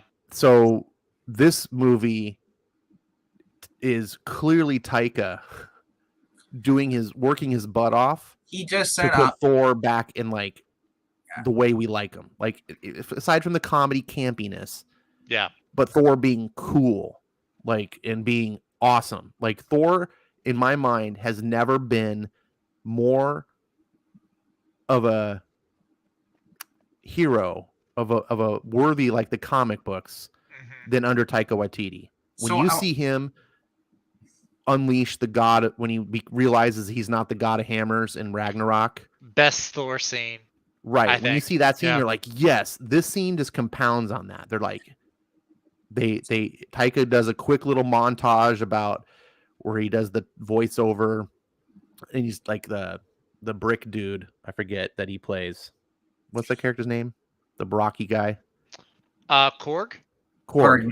Yeah. So Korg is the whole story is told from his point of as view. if Korg is telling a story to children, right? So the presentation right from the beginning of this film is Korg's like, gather around, children. I'm going to tell you a story about the Thor, the god, blah, blah. Oh, And it's told like that. And so when you see the movie, it's all campy. If you understand that this is a story being told by Korg to children, the style of the movie makes sense, because I'm viewing it kind of the way I view 300, right? It's not actually what really happened. It's the storytellers Right. It's his flourishes and interpretation. do you know Big yeah, Green like though? When At they the- show the elephants are like larger than a mountain, like obviously they're not that. That's Do you him know it'd be embellishing. really cool though? At the end of this movie, like after Korg's done telling the story, they have like little girls dance up, and it's Thor's daughter. When Jane had a kid, tie it all up, little bow. No. Then we get that's not- Legacy, No. Next Avengers. That's not how the movie goes though. I know. Yeah. The pro-life Rhaegar, he was talking about the fact he didn't kill Gore. No, not just Nope. that. Not just nope. That's not pro life. When you think pro life, Explain. it's not Were just they talking about babies? Ash. It's your stream. Do you want to take it? Well, I think All lives if matter. I'm in alignment with Zach, I think what we're talking about is the character who ultimately we come to find out is named Love. And the whole name of the movie, Love and Thunder, actually comes from it. So Gore's child, unlike the comic books, Gore's child is meaningless, really, other than it's a catalyst for Gore to just be pissed off at the universe and want to kill everyone. Here, it becomes the reason for everything. It's saving the kid, essentially bringing the kid back to life. It's basically Gore sacrificing all of his hate and revenge so that the kid can have a life again. And Gore, there's a moment at the end where Gore's talking and they're trying to plead, like, Gore, don't do this. Like, we understand that you hate, but this isn't what you want. And he says something like, what is it that I want? And he's like, you want love. Like, this all started because you weren't loved and you loved your daughter and she's dead. I mean, I'm paraphrasing wildly here, but the communication as I'm interpreting it was like, the whole reason you became this, all this is because you weren't loved, your child suffered because the gods didn't love you, etc., and you decided to get all your vengeance, but you now have a chance to reverse all that. You can give her the life that she didn't have. And then he says a comment essentially like, but she'll be alone. And then Jane, as she's dying of cancer, says to him, no, she won't be alone, which we come to discover as the movie plays out, that's because Thor becomes her father. And in a weird sense of irony, Gore Jane goes, but it's now Thor raising his greatest foe's kid as his own. And by the end, like the final line of the film is they were known as Love and Thunder. Yeah. Because she has the power of eternity. Because the whole point of this film, not the point of the film, but the MacGuffin kind of, so to speak. In the comics, it's the God bomb. Gore's trying to make the God bomb to blow it up and destroy all the gods. It's kind of a weird thing that seems silly in retrospect. But in the movie, there's no God bomb. No. The whole thing is Gore is trying to reach eternity at the center of the universe. And eternity is the most powerful being in the universe. Yep. Ironically, if this movie flops, they can call it the God bomb. Yes, that's a good point. And it is kind of flopping from what I understand, unfortunately. But it's he does reach eternity. Spoilers. Everyone should know you're getting spoiled, but no one seems to care. So Thor does reach, or they reach. Gore reaches eternity first, and he's sitting there contemplating what he's gonna. Because the whole concept is, no one's ever discovered eternity, and the idea is that whoever could reach eternity will give that person one wish, whatever their desire is, no matter what. The first person to do it. So Gore gets there first, and so Thor's now helpless because it's like, well, you get your wish, you can do whatever you want, and the presumption, according to the narrative, is that he's called the God Butcher. What do you think his wish is going to be? Right? Kill all the gods. And so there's a moment he's going to go back to Jane, and Gore's like puzzled by, he's like, what are you doing? Like, and Thor's like, look, you won. So if you think I'm going to spend my last remaining moments of existence dealing with you or whatever, and not with the woman I love, you're crazy. Like, and he's like, so he goes over to Jane, who's like laying dead from cancer because she's no longer Thor anymore, and she's wasting away. And so Thor's like, I care about this woman, and it reveals to Gore everything that that thought the gods weren't. The whole idea is he thought gods didn't care about people. And when Jane has her discussion with him, and this is all paraphrased, it's done better in the film, but Jane essentially says she won't be alone. It's because she was never alone. She realizes now, because Jane was suffering through the film too, and the reason why Jane went off on her own is because she thought Thor wasn't there, and the whole time he really was. He just didn't know how to be there for her in the right way that she understood, and so he finally was able to make that commitment, realized she understood that Thor would never leave my side, right? He was always there, and he's always going to be there for, this and that. Again, this is all understated. Like, it's never said in the film. This is interpretation. But eventually Gore seems to realize it too, and he makes the wish. And apparently he makes a wish beyond just save my child. Like, the child has the power of eternity. So I don't know what the heck he wished for. And I'm glad that they don't actually reveal. He didn't wish for Jane to not have cancer? Well, Thor couldn't make the wish. It was Gore that made the wish. Yeah, the Gore didn't wish for that. No, you only get one wish. You only get one wish, and so his wish was to bring his daughter, who died at the beginning of the movie, back. Night, Eric. Good night, Eric. Thanks for hanging out with us this long. So, I don't know. I'm not going to try to convince anyone this is a perfect movie. Yeah. But it's absolutely a fun movie. So, what are you at other than the moments where I'm like rolling my eyes because of the corporate, like, what do they call it? The Pride Month stuff. No, what's that corporate thing? It's like ESG. MSG? Environment, social, and governance. It's a new thing that all the corporations are ruled by. I thought it was diversity, inclusion, and equity. Right, old man.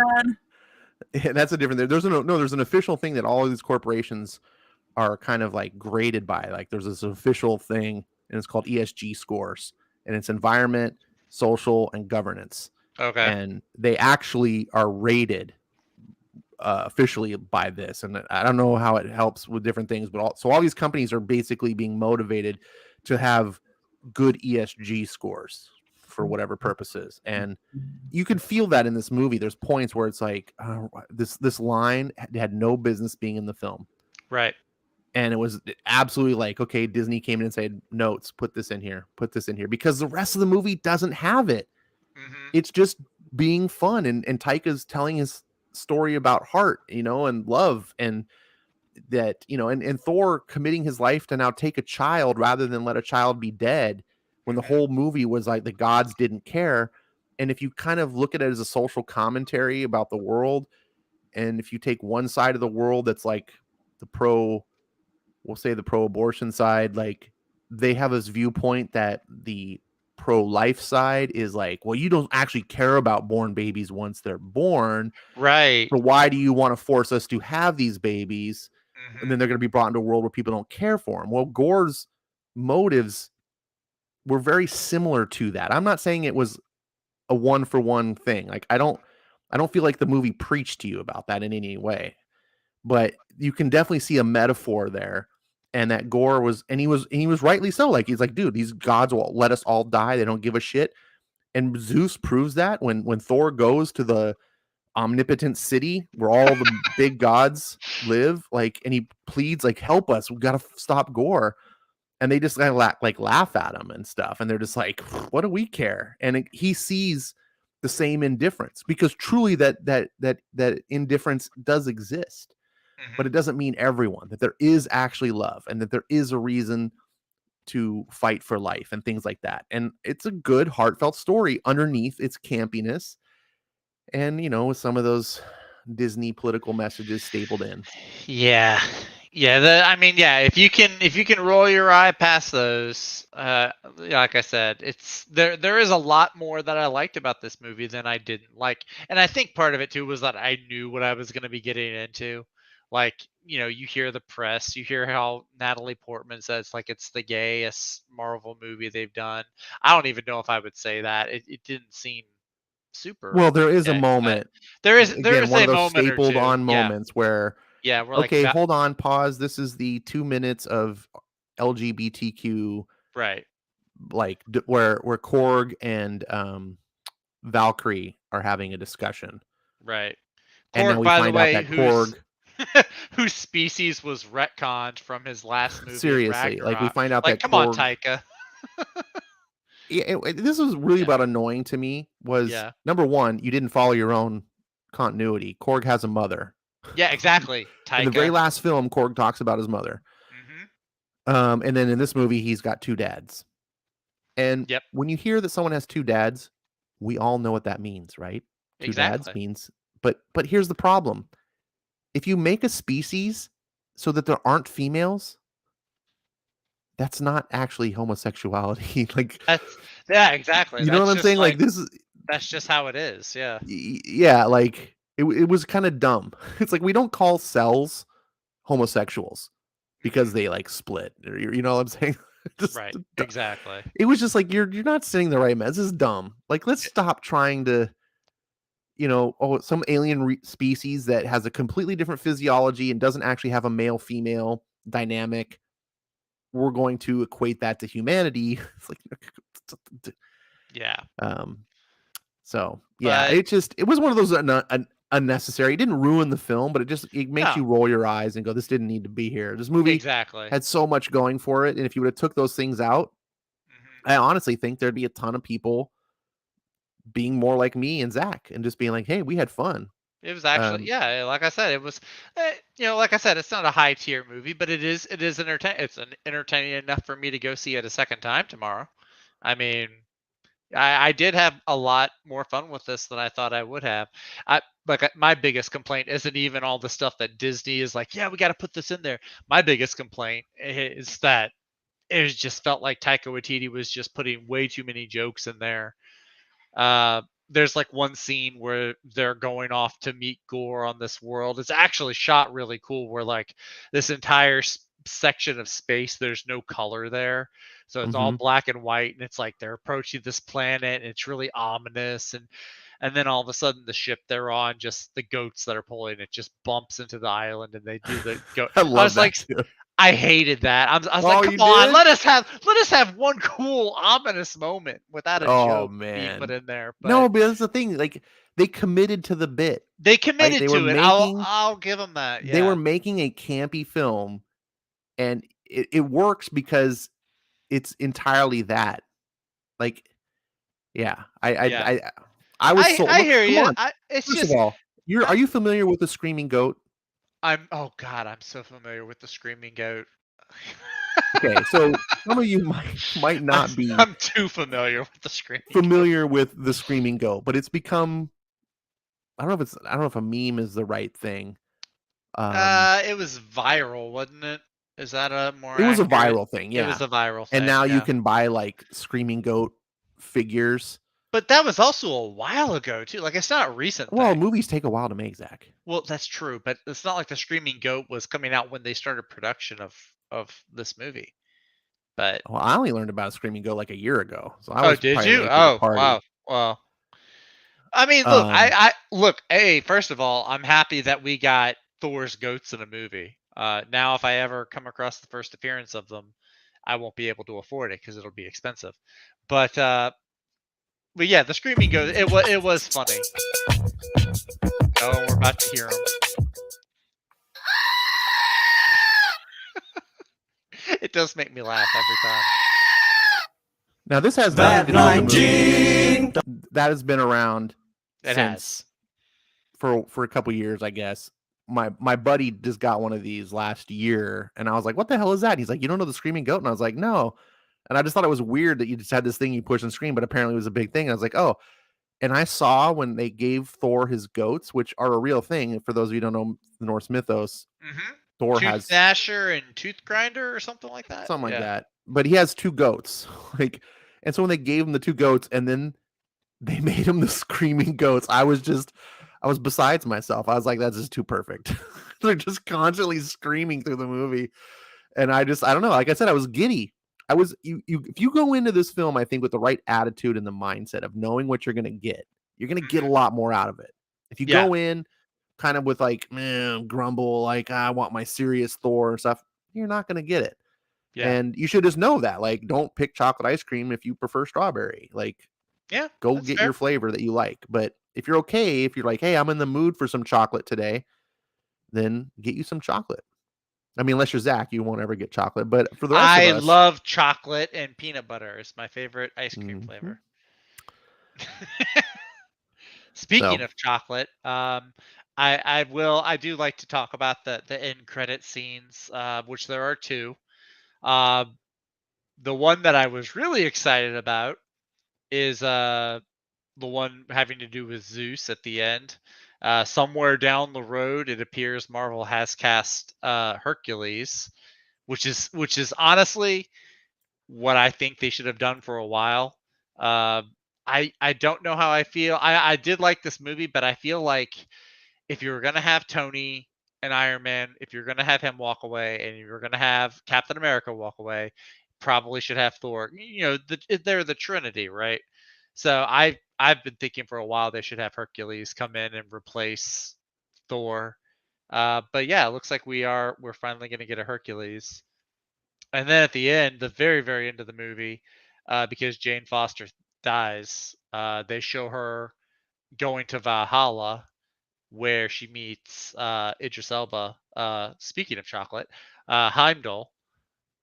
So yeah, it shows them, but then it also says Thor will return, like they do at the end of all the movies. They say Thor will return.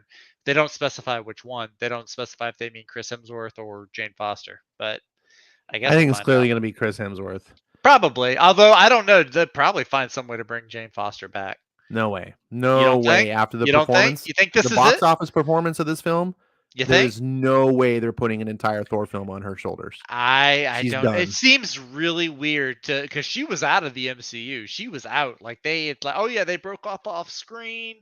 You know, she wasn't in any of the. She wasn't in Ragnarok. She wasn't in Endgame or Infinity War. So it's like it seems really weird to just bring If her this back was the for number one one film movie. of the year, right? If we were at $1.5 billion in box office right now, Mm-hmm. I'd be like, oh yeah, maybe. I think, and I think there was a part of them that like were thinking that, like, oh, if this is gangbusters, we'll do some Jane Foster movies. Mm-hmm. No way now.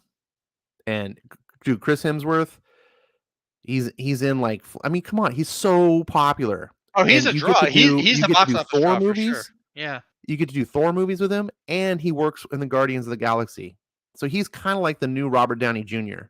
The MCU is going to be just treating him like gold, I think. Yeah, we'll see. That's my opinion. We'll see how it goes. Yeah, I want to say hello to I'm True Skills. Haven't seen in a while. Good to see you. Lord is also in the chat. Haven't seen him in a while. Lord is here. Rhaegar says Sleepaway Camp is better than Thor Love and Thunder. Well, What I is haven't seen Sleepaway Sleepaway Camp, but I'm thinking of Camp Heavyweights for some reason. I very much enjoyed this film. It's not the film of the year. I would say though, this is my second favorite Thor movie. Ragnarok was my number 1. This is my number 2. Yeah. I haven't re-seen 2 in a while, but yeah, I would say that's probably accurate because I did enjoy this a bit more than the first one for sure. Yeah, the first Thor movie just seemed really it is weird. Marvel knew what they were doing with Iron Man and Captain America and Hulk, but when it came to Thor, they really didn't know what they were doing until Ragnarok, it seems, or Avengers. They used them all in the Avengers.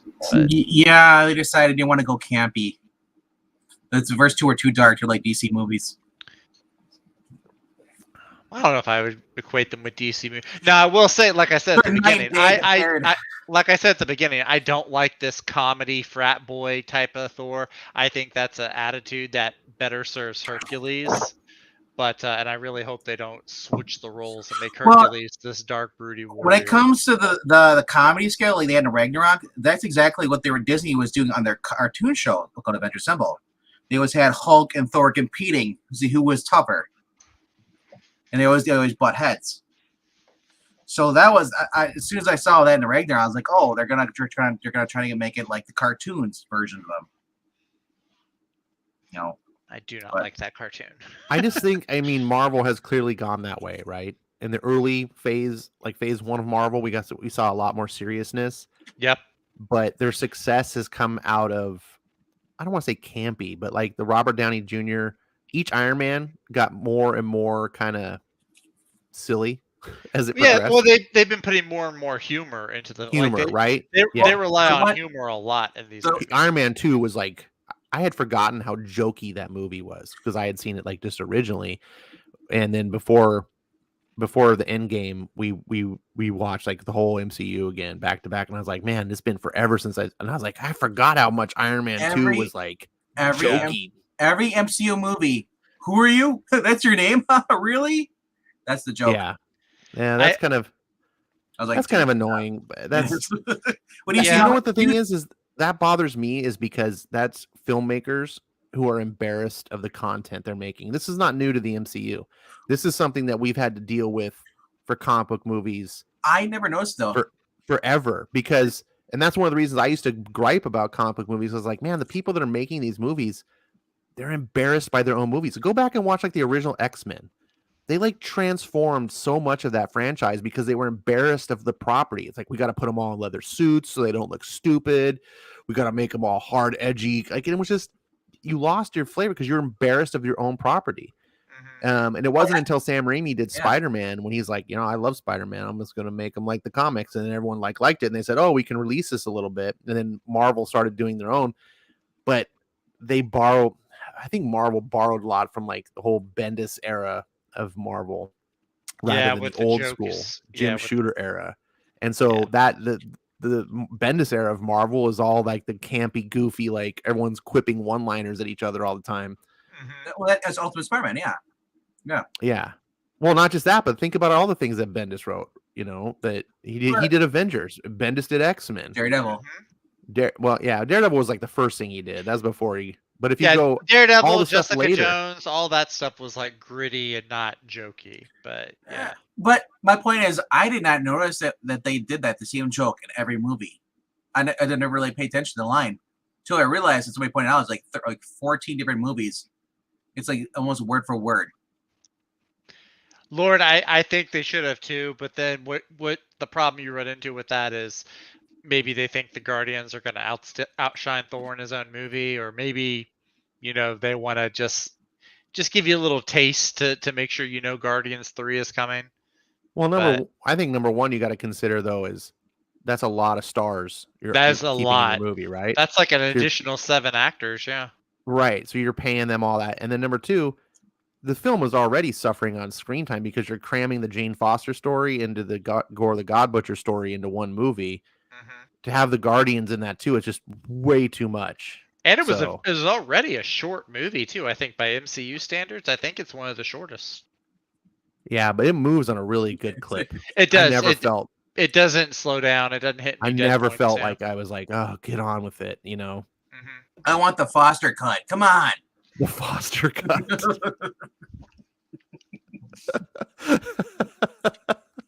Oh my god, that's hilarious. We should start a hashtag. The Foster cut. Oh man. Yeah, I saw that you're showing up your Twitter page before. They're saying Snyder Cut releasing was all bots. It wasn't people demanding to see the Snyder Cut. It was all bots. A little trending on Twitter. Really? Like, oh yeah, that's a new thing. I saw it on CBR earlier today. Warner Brothers or somebody is saying that. Man, I hope I see one of those because my response to that would be like, "Are you suggesting that Twitter's got a lot of bots?" Is that what you're suggesting? That's what Warner Brothers. So then we shouldn't cater to the bots, all right? On Twitter. Well, the whole thing, like that's the whole thing with like Elon pulled out of the buyout for Twitter because Twitter's saying, "Oh, it's only 5% bots," and Elon's like, "No, it's way higher." And so when Elon pulled out, then you get all these people like, "Oh, Elon, there's not that many," you know, Elon's just trying to flip the, you know, all these conspiracy theories about why he's pulling out. And it's like, so you're saying that there's not that many bots? Wait, what is it? That the Snyder Cut was made because there's so many bots that they could actually influence Hollywood, or there's not really that many bots? Which is it? You can't have your cake and eat it too. The man's not known for pulling out, so he has a reason. That joke was funny the first dozen times I've heard it. You still laughed. Yeah, it's true. It'll be funny for the next dozen times. So for me, look, I can understand people don't want the jokey Marvel cinema, and I totally understand. But being an old time comics fan, I appreciate that different comics have different flavors. Mm-hmm. Like for me, when I got into comics, it was X-Men, and it was really edgy, you know, kind of stuff. And then I got into Punisher, and then I got into like Daredevil. And so all the stuff I was into in comics was like the edgy, rah, rah. I didn't like Spider-Man. And it wasn't until a few years later, I had a friend in high school, and he was like, Spider-Man's my favorite character, blah, blah, blah, you know, and all this stuff. And I'm like, really? You like Spider-Man? He's like goofball, which I should have known because my friend was a total goofball. But he's an awesome dude. And I was like, well, why is it you like Spider-Man? He's like, man, it's just, he's so funny all the time. And you read these books and he's fighting the bad guys, and he's like constantly like making fun of them as he's beating them up and stuff. And I was like, oh, it kind of sounds interesting. Let me, you know, so I checked it out and I read a Spider-Man comic. I don't remember exactly which one it was. I think it was either, it might have been the McFarlane era Spider-Man. It was David Michelini writing, and picked it up and read, and I was just had a blast. It was just fun. It didn't have like the serious, you know, character drama of like X-Men. It just had Peter Parker, and he's fighting goofball villains, and he's mocking them, and he's dealing with his life, which is always like falling apart. And I was just like, it was just fun. And and so when I watched some of these MCU movies, I'm like, you know, it's not a bad thing to just have a movie just be fun. It doesn't have to be serious, hardcore drama all the time. But for the fans that get none of that, like I don't want to see the entire movie universe be flipped. I think we should have some movies be there should be a not necessarily a balance, but like a diversity in themes. I would really like to see, for example, Marvel explore like the Marvel Knights and explore a group of movies that are just like the darker side of the Marvel universe. You know, do a Punisher movie, do a Ghost Rider movie. You know, you already did Moon Knight. Like, do Daredevil, bring Daredevil back, and like keep it and have it so that fans can have the things that they like. Because I think when you do that, when you give people variety, then they can get the things they like and they're happy. If you go to the ice cream store and you don't like chocolate, but all they have is chocolate, you're going to be pissed. But if you go to 31 flavors and you can get your flavor, then it's cool. You don't need to love all the flavors. To me, it's like you got the name brand, which is awesome. And then you're like, you know what though? You know what's better and is cheaper to make is this lesser known brand, Aldi's. And you're like, what the hell is this? And you're like, no, you gave me the name brand before. Now you're selling this Aldi's crap. I'm not going to Aldi's for this crap. I don't Why know not what go there? What is Aldi's? Gone generic. Is that like Great Value brand or something? It's all generic. Yeah. Because sometimes Great Value is better than the name brand. Sometimes. Amen. Not all the time, but every now and then, like I have Great Value. The problem is, cups. I'm going there for Blue Bunny. I don't want no Great Value. Oh God, I hate Blue Bunny. I would take Great Value before Blue Bunny. God, Blue Bunny. What's the name brand that you like? Bluebell. Okay, now imagine if they had a generic version of that. It tasted crappy. But they do. It's Great Value, and it's not half bad. But it's cheap. That's also not half good either. It's also cheaper. Great Value is pretty damn good bang for your buck. Yeah, I'm shocked. Great Value is like the Little Caesars of groceries. It's like, yeah, it's cheaper. No, Little Caesars is crap. Wow. Little Caesars is crap. Shots fired. Come on. Little Caesars is crap. And the other day, dude, is awesome. For $5, go get a Costco pizza. They're not $5, Zach. They haven't been $5 in a long time. Well, for $6 or $7. For the hot and ready here, it's for $5. So seriously? Oh, it's like $6 down here. Oh. All right, Mariko Tamaki, let's get off of food though. Yeah, I used to love Little Caesars back in the day, but when they kind of made their resurgence with the hot and ready formula, I remember someone bringing some to work. I was like, "Hey, Little Caesars!" I was like, "Oh, hey, cool, Little Caesars! I haven't had that in like forever." I almost spit it out. I was like, "Oh, what the hell?" It's their sauce for me. Their sauce tastes like tomato paste, like unseasoned. Like you just opened a can of tomato paste and put it on a pizza. That's Chef Boyardee. No, Chef Boyardee is way better than that. No, thank you. It's like SpaghettiOs. Ugh. Ew. That's the nasty stuff. Yeah, I can't do it, man. I used to get in disputes with Zach in the past. Like, I still stand by this. 7-Eleven pizza is better than Little Caesars. I can't argue that because we don't have 7-Elevens over here. So I can't. You don't have an option. I can understand. Do you have Costco? We do. I'm actually supposed to be getting a membership. My mother-in-law is giving us one for our anniversary. So I will be going to Costco in the near future. Get you a $9.99 Costco pizza. It'll feed your entire family. Rager, that's my new name now. Hot and nasty. It's way better. You're gonna like it. I'll give it a try. Look, Costco pizza is not the greatest pizza in the world, but for $9.99, it's fantastic, and it's like really filling pizza, right? Yeah. It's one of those pizzas. Every time I think I need more than one slice, I don't. Did the 7-Elevens but you have those Doritos pizza rolls?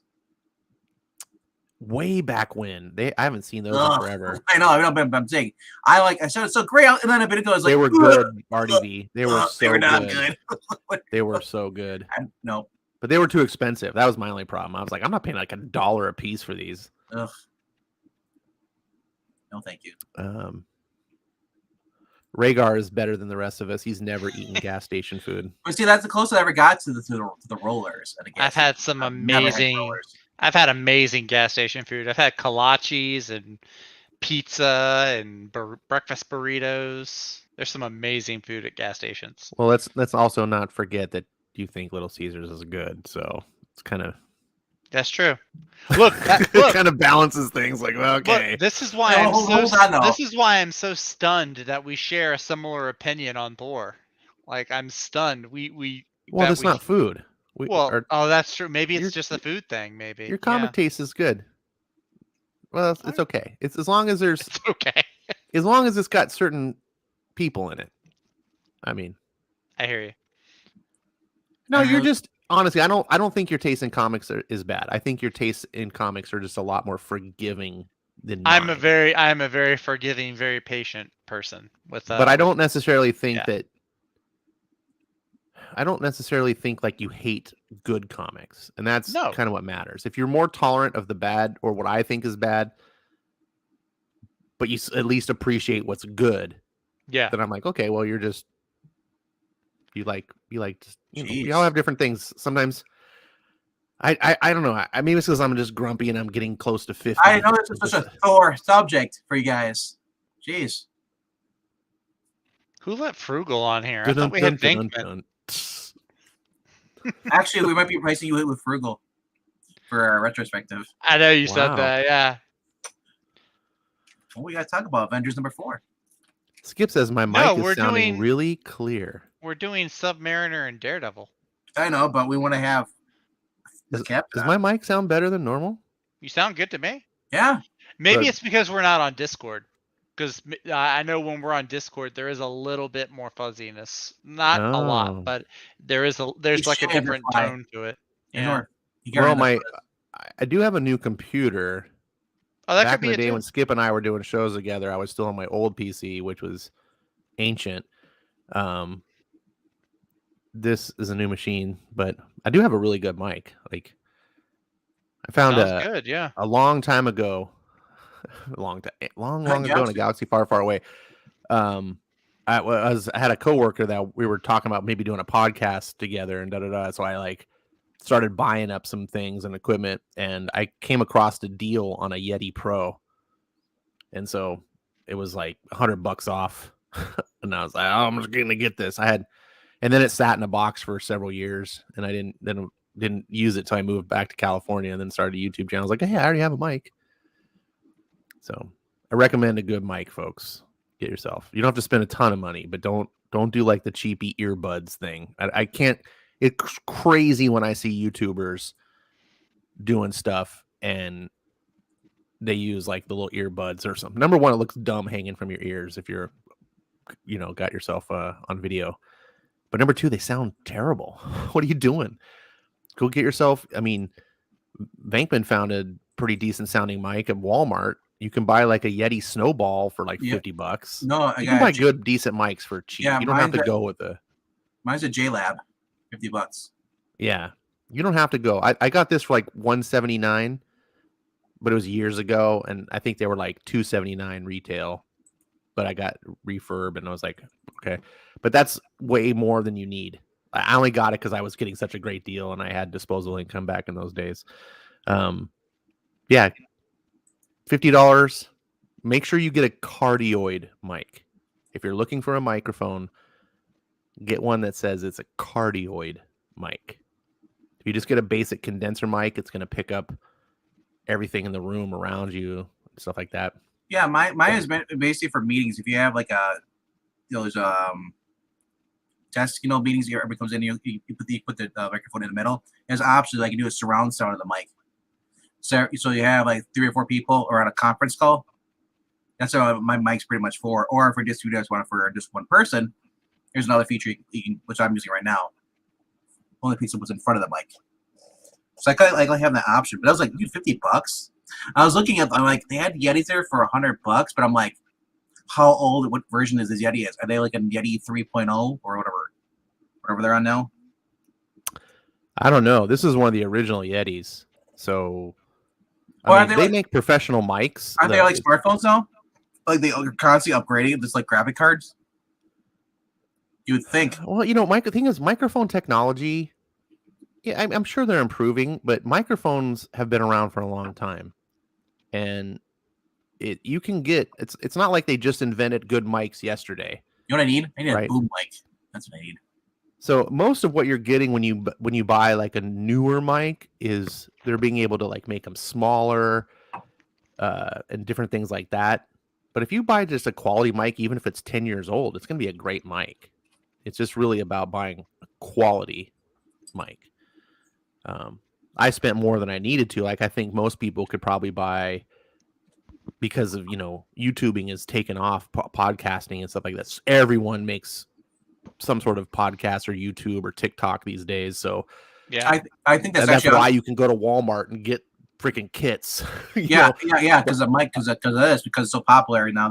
Their mics are being made everywhere now. Yeah, so before you had to go like through a studio or get it. So what I recommend for basic use, if you're more of an advanced user, you're gonna know enough probably already. But if you're just a basic, like I just want to get started, I don't know anything about audio.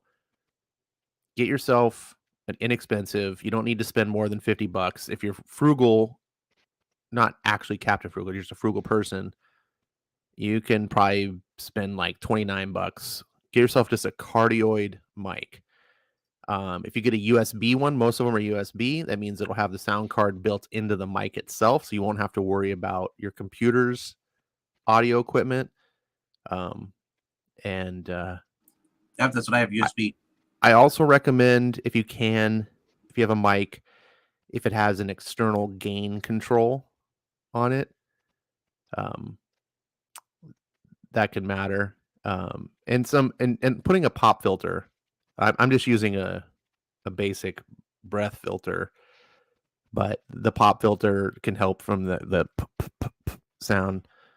But I don't think I'm having that problem, so I don't put it on. You bring up gain. I was at Walmart the other day and I'm like, oh, let's see what the new microphones they have here. JLab, oh, it's exactly like wait, this one has a gain control. You son of a bitch. So I might go buy that one and swap it out. So I have 2 microphones. But the gain control is good because it allows you to adjust the sensitivity, because everyone uses mics different. Some people like me, like I have this mic like 1 inch from my mouth. And some people have their mic across the desk, like you can't, it's like a 1.5 feet away. So their gain control allows you to adjust that sensitivity of how it's picking up. The thing for me of having it closer means I can turn the gain down, which means it's not going to pick up as much audio around me, because I have kids in the house and a dog and things like that. I don't really want to pick it up. Plus, I share a wall with the living room, and my buddy likes to listen to TV pretty loud. So, you know what I actually would like? That up. I'd like to have one of those, like you see those professional podcasters. They actually have the arm that holds the microphone in the air for you. Yeah, I bought one of those too, and you can get those super cheap. I mean, they make varying quality. I just bought a super cheap one for like $10 on Amazon, and it served me really well. And I love it because it allows me to like swing my mic away. But before that, I was using a musician microphone stand. Yeah. And it just had like a swivel arm. So but it had to sit next to my desk, and then the swivel arm went across, and it was fine. But I constantly was like having to like pick it, like when I would be done, I'd have to collapse it and fold it up and put it away. It was just pain. Now I can just like lift up this little scissor arm contraption, which is on the desk, and it's swing it out of the way, and it's just more convenient. After you start doing this a lot, everything becomes a chore, and you just want convenience. So Skip Josh said he got 2 new arms. They were $10 each. Wow, prosthetics are getting cheap. I know, right? Damn. Technology, man. Yeah, I mean, this is a super cheap one, but it shows. But it holds the Yeti. That was my biggest concern, because these Yeti mics are heavy, and so I was really worried that if I got one, if it would like sag. But the good thing about the arm, beside the convenience too, is it's not. Well, I guess it is bolted to the table, but you can buy shock mounts. But some people, when they sit the mic on the table, like Englentine has this problem all the time. I think he has a Yeti too, but it's like just sitting on his desk, and then whenever he like taps a desk or anything, you can hear it through the mic. It's like thump, thump, thump. It's like so I solved that by putting mine on a folded up towel, so I don't get the vibrations from my desk at all.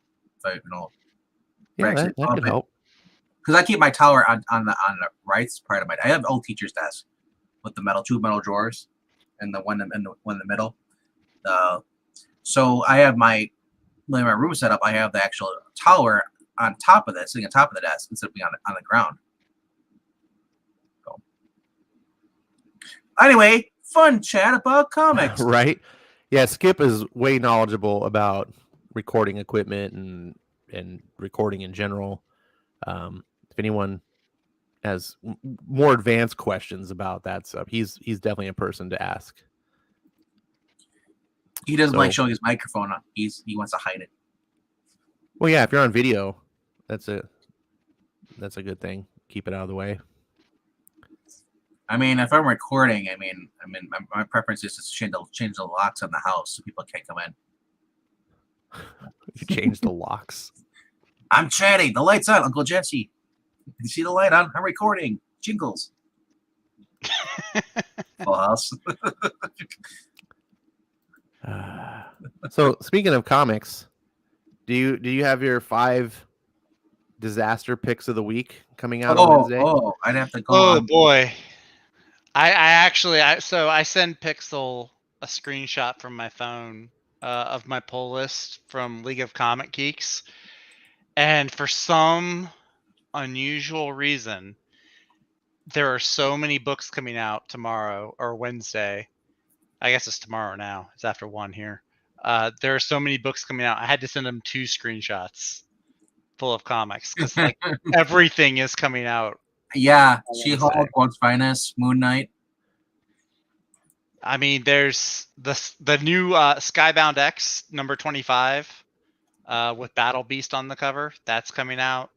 Oh, man, how many books do I have this week? The Last Rocketeer number 4 is coming out. The new Fables, the new Flash, Jurassic League, World's Finest. Yeah, I'm looking at 12 books. My wallet is gonna hate. Skybound X number 25. Yeah, that's what I was just saying. Yeah. I literally just said that. No, I'm just saying that I'm putting emphasis on that because I know Ash might be getting that book too. Well, I had to laugh when I first heard that they were doing it because I've heard Ash say he's mentioned this before about Robert Kirkman, how he's in the past. I forget what the title was, but there was like an obscure numbering that came out of a comic he did, and like the LCS is just. I don't know if they did get it or I don't remember if they got it or they didn't get it. But when I heard that he was doing Skybound X number 25, because Skybound X was just a 5-part, it was a 5-part anthology for Skybound's anniversary. And so there was only supposed to be 5 issues. But now all of a sudden there's issue number 25. So if we're gonna go for top 5 worst of the week, I didn't go through it. I had to go 5 rows down before I found a comic that I would deem worthy. Is it the Skybound X? 5 rows. Well, and even then, it's not a comic I buy. I just trust that it's good, and it's just not my thing. And that would be Ice Cream Man and Silver Coin and Walking Dead. But oh my god, there's no independent. Well, there's Gunslinger. There's Brainstormers number 1, Comixology. Barnstormers. Or Barnstormers, sorry. But look at this, man. This is being dominated by the big 2. Hey, I'm happy Flash is in the number 2 spot. That's a book that deserves to be up there. We got Bloodstained Teeth. You not reading that? It might have been Solid Blood, Skip and Tosh. Yeah, it started at issue 17. Solid Blood, yes. Yeah, that's the one I heard Ash talk about. Gosh, that might have been close to 2 years ago. I heard you. Solid Blood that. 17. Yeah, because I remember you said that story, and I was like, because when they announced they were doing a Skybound X number 25 after a year and a half, I was like, yeah, that sounds like something Kirkman would do. Well, this is tough for me choosing which one's worse or worse because just going off Catwoman 45, that cover with an effeminate looking dweeb looking twin Tim in the ramen costume. I don't know. Yeah, I see, Skip. I don't know. I read the number 1. I hope number 2 picks up. It was all right, but it just felt like it was very much a setup issue. Hey, Jimmy, what's up? Good to see you. You missed out on the fun. Jimmy! Hey, it's the Crick Jimmy. Yeah, we can't talk to the one. Yeah, the other one's Comic Works, right? We're not allowed to talk to that one? Yeah. So, worst book of the week. Both. I'm not prejudiced. Man, I don't know. Worst book of the week is tied between 2 books right now. Dark Crisis Young Justice number 2. Or it could be Spider-Gwen number 4. But I'll say this though, Dark Crisis started out good until I realized that they wrote Wonder Girl, Cassie Sandmark, out of character. Unless it's not really Cassie Sandsmart. That's my question. Is it really her? Because in the first issue, she pretty much like, I wish you all would have stayed dead. And then they all disappeared. Big time. This one doesn't make your list? Well, that could be number 1. My God, why does Robin look Oh, Robin looks like somebody. I can't play. He looks like Napoleon Dynamite. You know what it looks black like? hair. It looks like a romance novel. You got Dick Grayson. Look how great he looks. And then you got Barbara Gordon in the background. And then you got Catwoman in the pink. And then you got gay Robin made to look dumb. He Hey. looks like Napoleon Dynamite. No, he looks like he's from like some crappy Nickelodeon version of him. Oh no, he looks like Adam Driver. Adam That's who he Driver when looks he was like. in high school, maybe. Well, yeah, when he was in high school, but he's got like the profile with the nose and everything. That's Adam Driver. I don't know, but just look at him. He looks like a 90-pound weakling. This is a grown Hey, man guys. who's been training with Bruce Wayne for years, fighting crime. Why does he look like he's part of the chess club? And I don't mean any slight against people who are chess club. I mean, but you're not a superhero. Like you're cool, but you're not a superhero. Like this drives me nuts. And it's Teeny Howard, so you know it's gonna suck. Yeah, Rhaegar. Tim Drake is the Robin who's bi. He's not gay. They do bisexual now because if there's ever a huge enough pushback, they can always revert him back to being in a relationship. Wait! I found the worst book. That's the same thing. That's why they did it to Jonathan Kent too. In case the pushback was so big, they could just have him be in a relationship with a girl. Scroll 3 more things down. True story. Past that. Is this the story that after Tony Stark gets turned down by Hellcat? No, that's what she left me at the altar. No, because Christopher Cantwell can only basically copy the Tom King story in my comic. No, it is. He's actually got STDs. Wait, what? That's why he's steaming. And the worst costume design in recent years goes to Miles Morales. What the F did they do to this guy? He used to have such a cool costume. Why can't they just use the costume that they did in the movie, the Spider-Verse movie? That was a cool costume. That is a great point. Like, what is this? You literally have a massively successful movie that pushes this character and then bringing it to the masses, and then you take the comic version and you change the costume to look like this nonsense. Like, what is wrong with you, Marvel? I don't know, but there's one comic on there that is the worst, and it's Going Beyond. Going Beyond? Keep going. Keep going. Oh, at the end, right there. Go, it's the right. Defenders Beyond? Yep. Oh my god. Oh yeah, this cover looks horrendous. Yeah, that's the new Defenders. That's Galactus's mom with the pink hair, by the Blue way. Marvel on the right. That's Galactus's mom. Galactus's mom.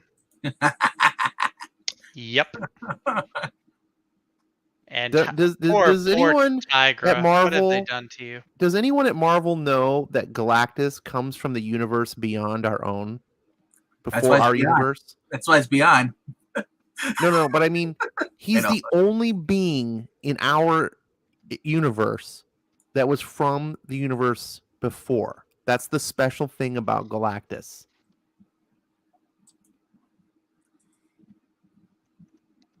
This now makes him not now. Oh, his mom's here too. He survived the universe with his mom, and she has pink hair. Yeah, look at Tigra wearing the G.I. Joe clothes. I mean, America actually looks normal. America looks good. Everyone else is drawn weird. They got the stupid attitude face. They don't know what kind of Loki they want to have because that looks like a Jughead Loki. That is Blue Marvel looks like what is it, Danny Glover? No, it's gender fluid Loki. Yeah, Agent Loki. Yeah, but you go down, like the pants are ripped. He's barefoot. It's like what? No, this is gender fluid Loki. That's why he looks like this. Agent of Asgard. Forevermore, Loki is going to be the representation of gender fluidity in Marvel. Who's this guy? The Blue Marvel. That's Blue Marvel? Yep. Blue Marvel. Wearing the vigilante shirt. Oh, what did they do to you, Blue Marvel? They made him look like he's too old for this shit.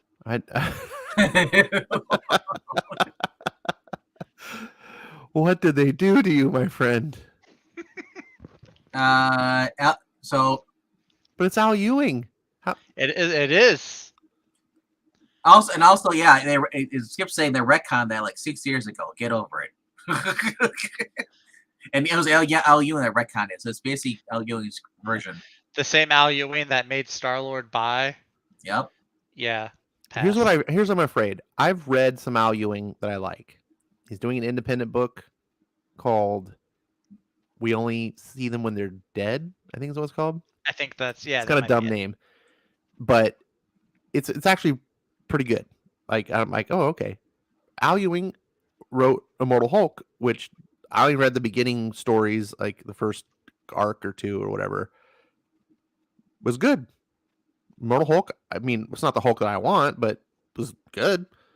Yeah, I heard about Immortal Hulk being. When Yeah, I Al heard Ewing people say it was wants good. to write stuff, he can't. Clearly, he can. But where he falls off a cliff, what seems to me is when he starts writing the social agenda stuff, and this whole cover screams social agenda to me. So I go, this is not the Al Ewing that I want. That's what makes me think. So there is one book I did see on there. I just was going through. It's called Rogues Gallery. It's your image book. It's a new image book.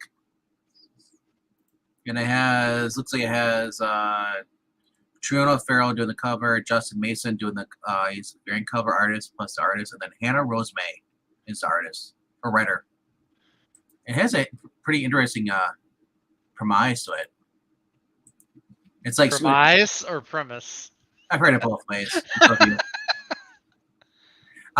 So it's basically The Purge meets Scream as they bill it, a home invasion thriller that follows disenfranchised TV superhero actress Maze Wade as she is terrorized by an unchained group of intruders cosplaying her day job's arch-villains.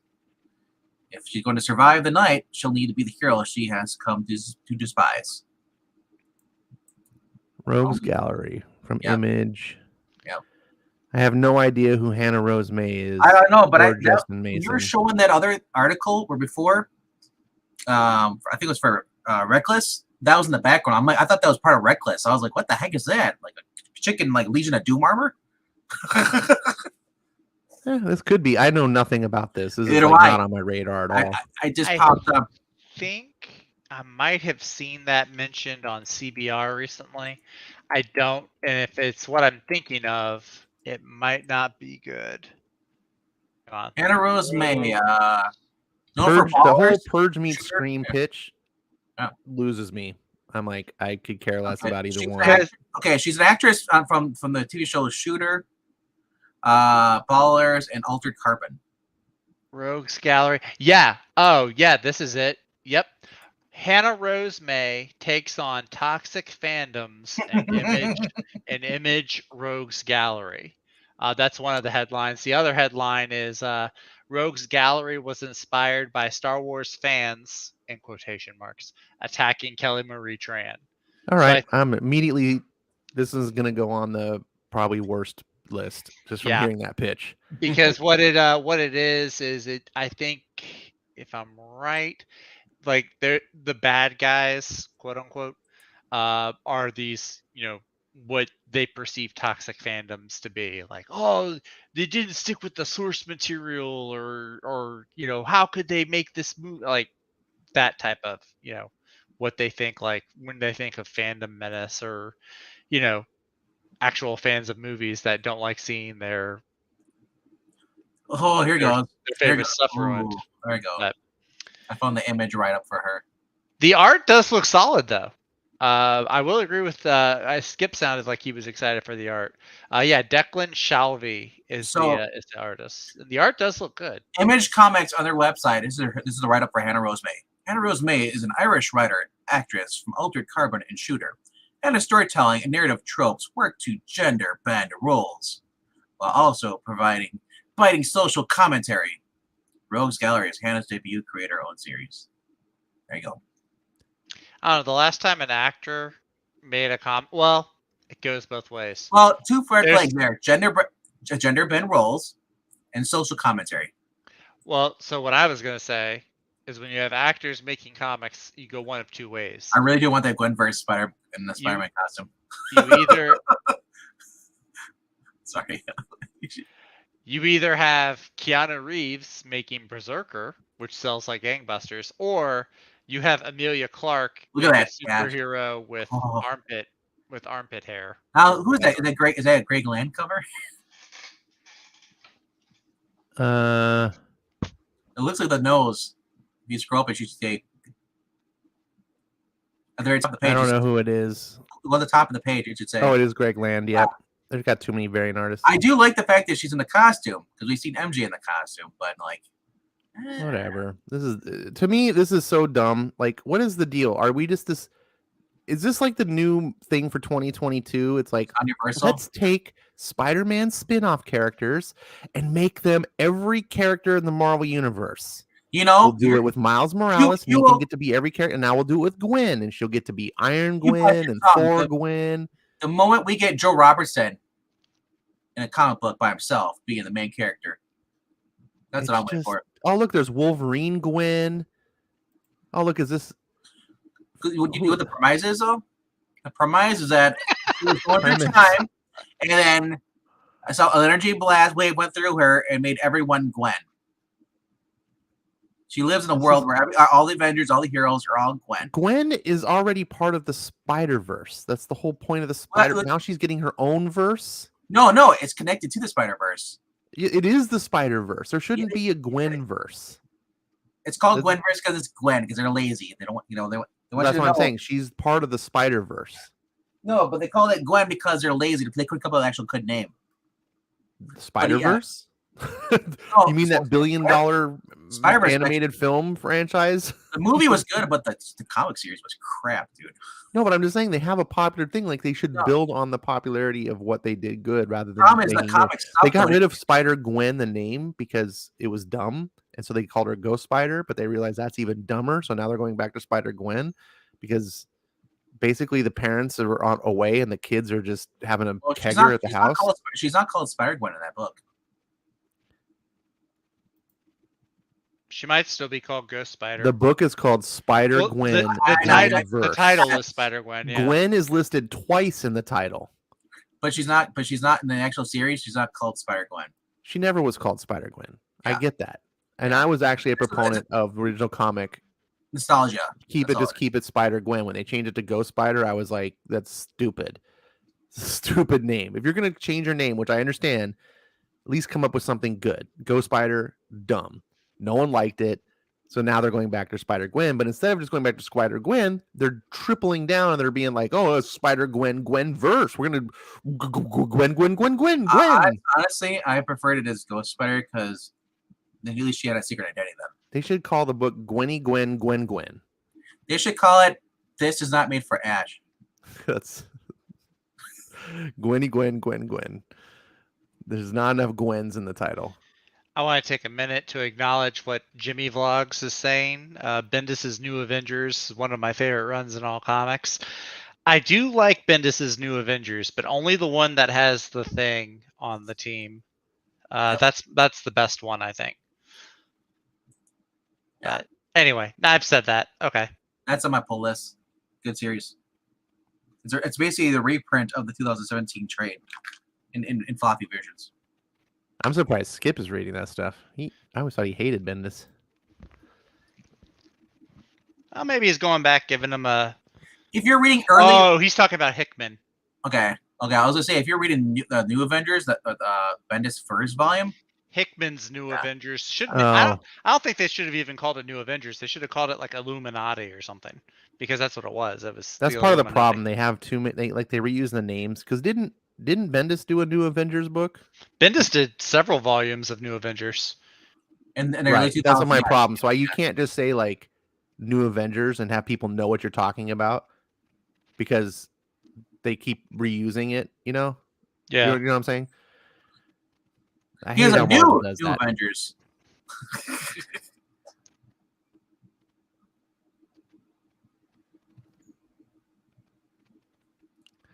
Look at this cool ass Daredevil. I'm sorry, Daredevil. Daredevil. You know, we're all Daredevil now. Like I said, some people are upset. It's like, oh, why are they reprinting this in floppy format? Like, for the people who didn't buy the trade, because they released the trade version. 2017 or 2018. So now they're releasing them in like 6 issues, I think. I don't know. That seems kind of sus.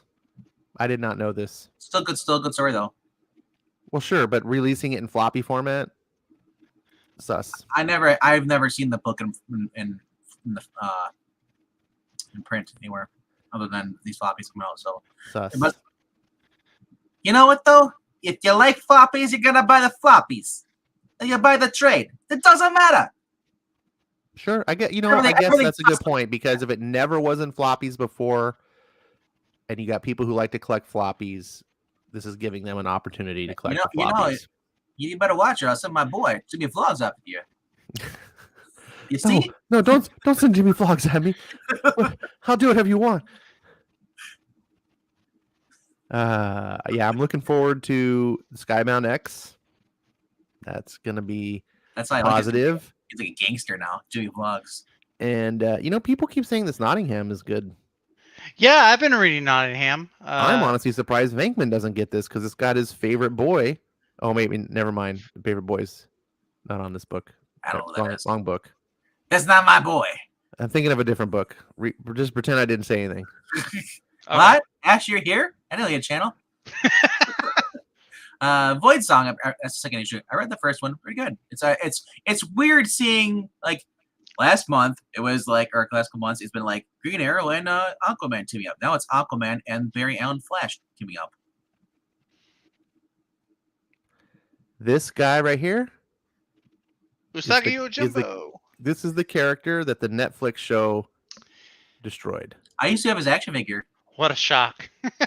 No, that's Usagi, and this is Yukuichi. Oh, I'm just saying. I used to have one of the rabbits that was in Ninja Turtle toys.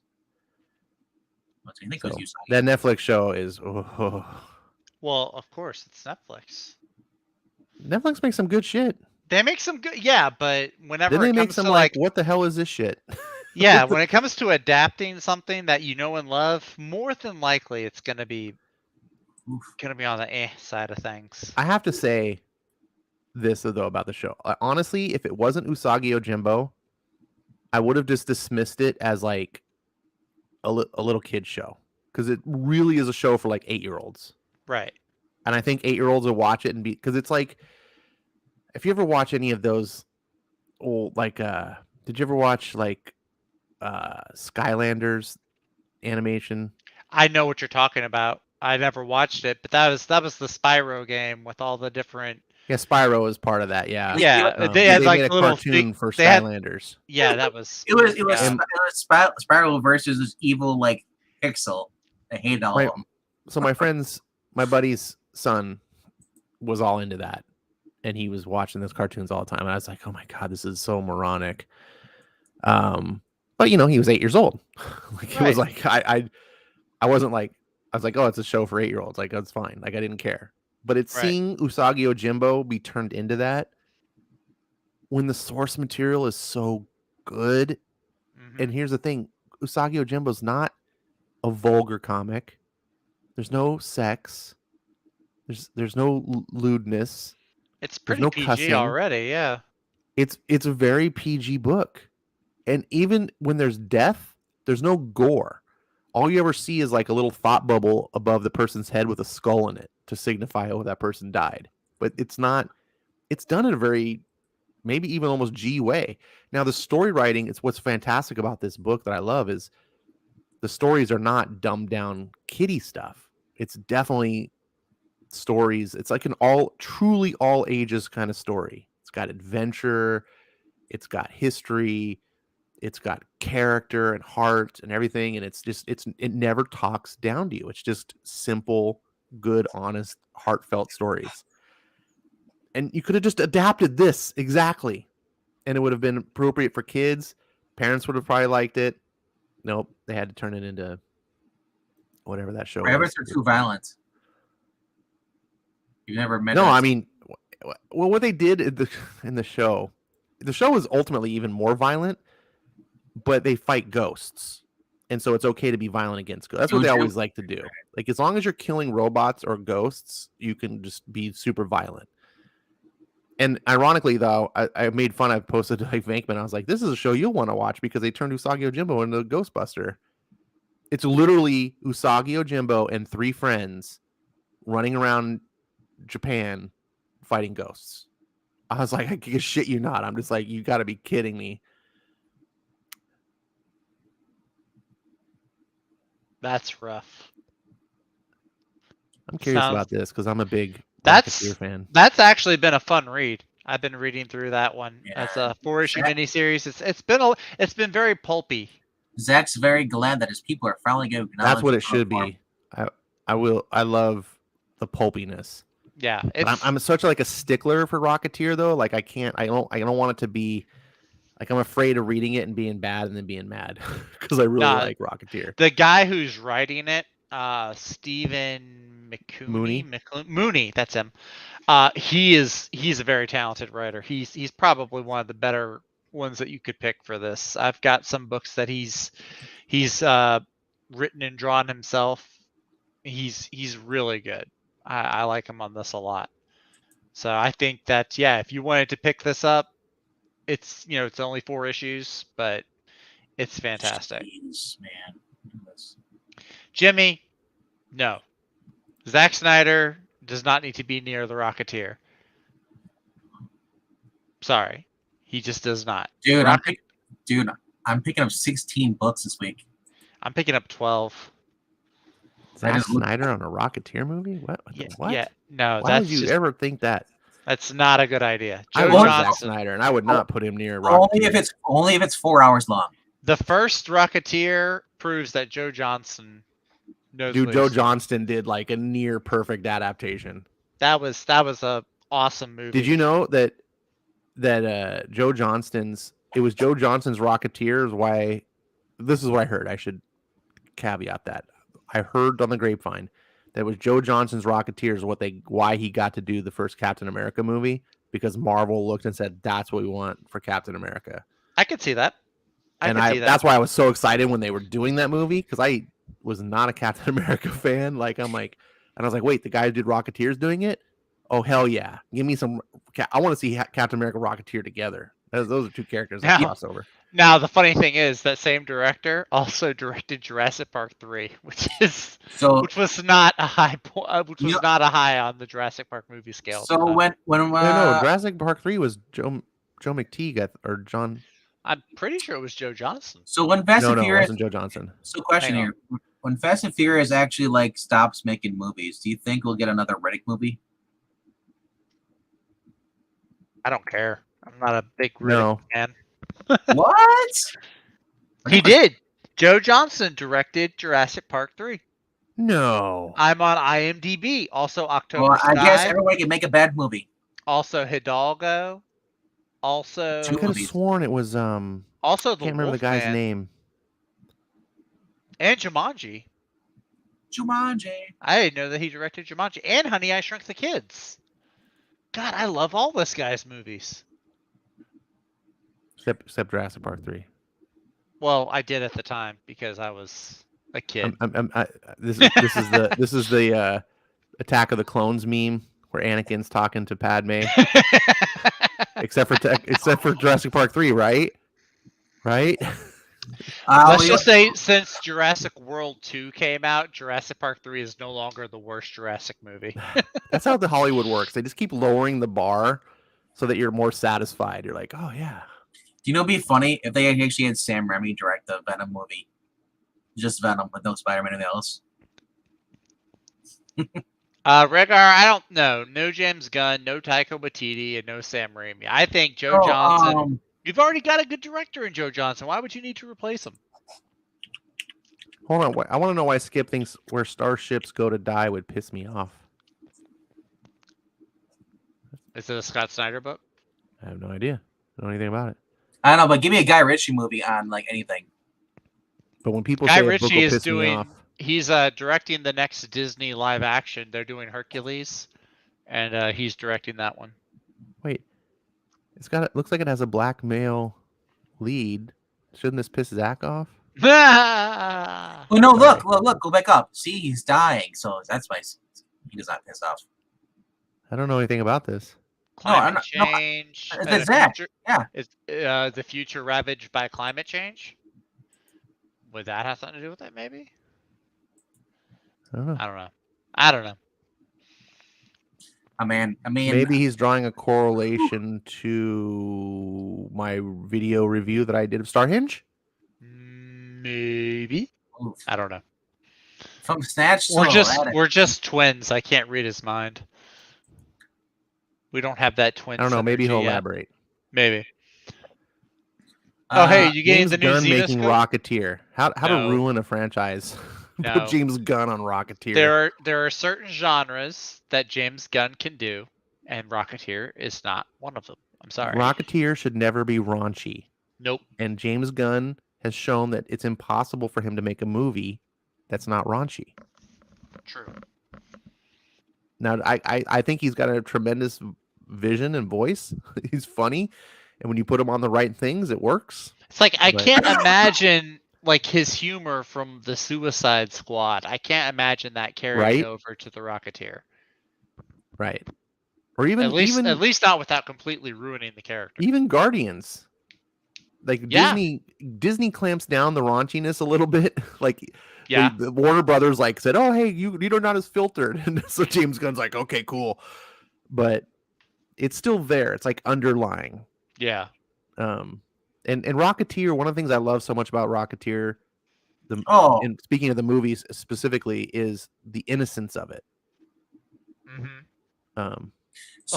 Except for when Jennifer Connelly is on screen. Here, I think Skip said you might not like it because it's in a near future ravaged by climate change. That's what I just said. I'm trying to get conversation. I think he's got me, and I think he has me individually muted. Like he can hear you, but maybe he can't hear me. He was just reading a page of a comic when you said. He goes back and forth. Is Zach still here? Rhaegar says J.J. Abrams Rocketeer.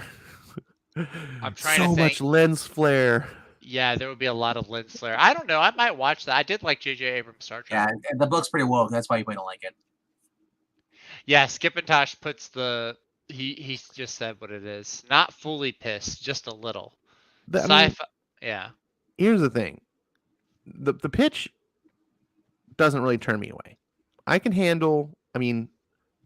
tolerate some wokeness. Obviously, we just did cover Thor Love and Thunder, which has several little woke moments scattered throughout the film.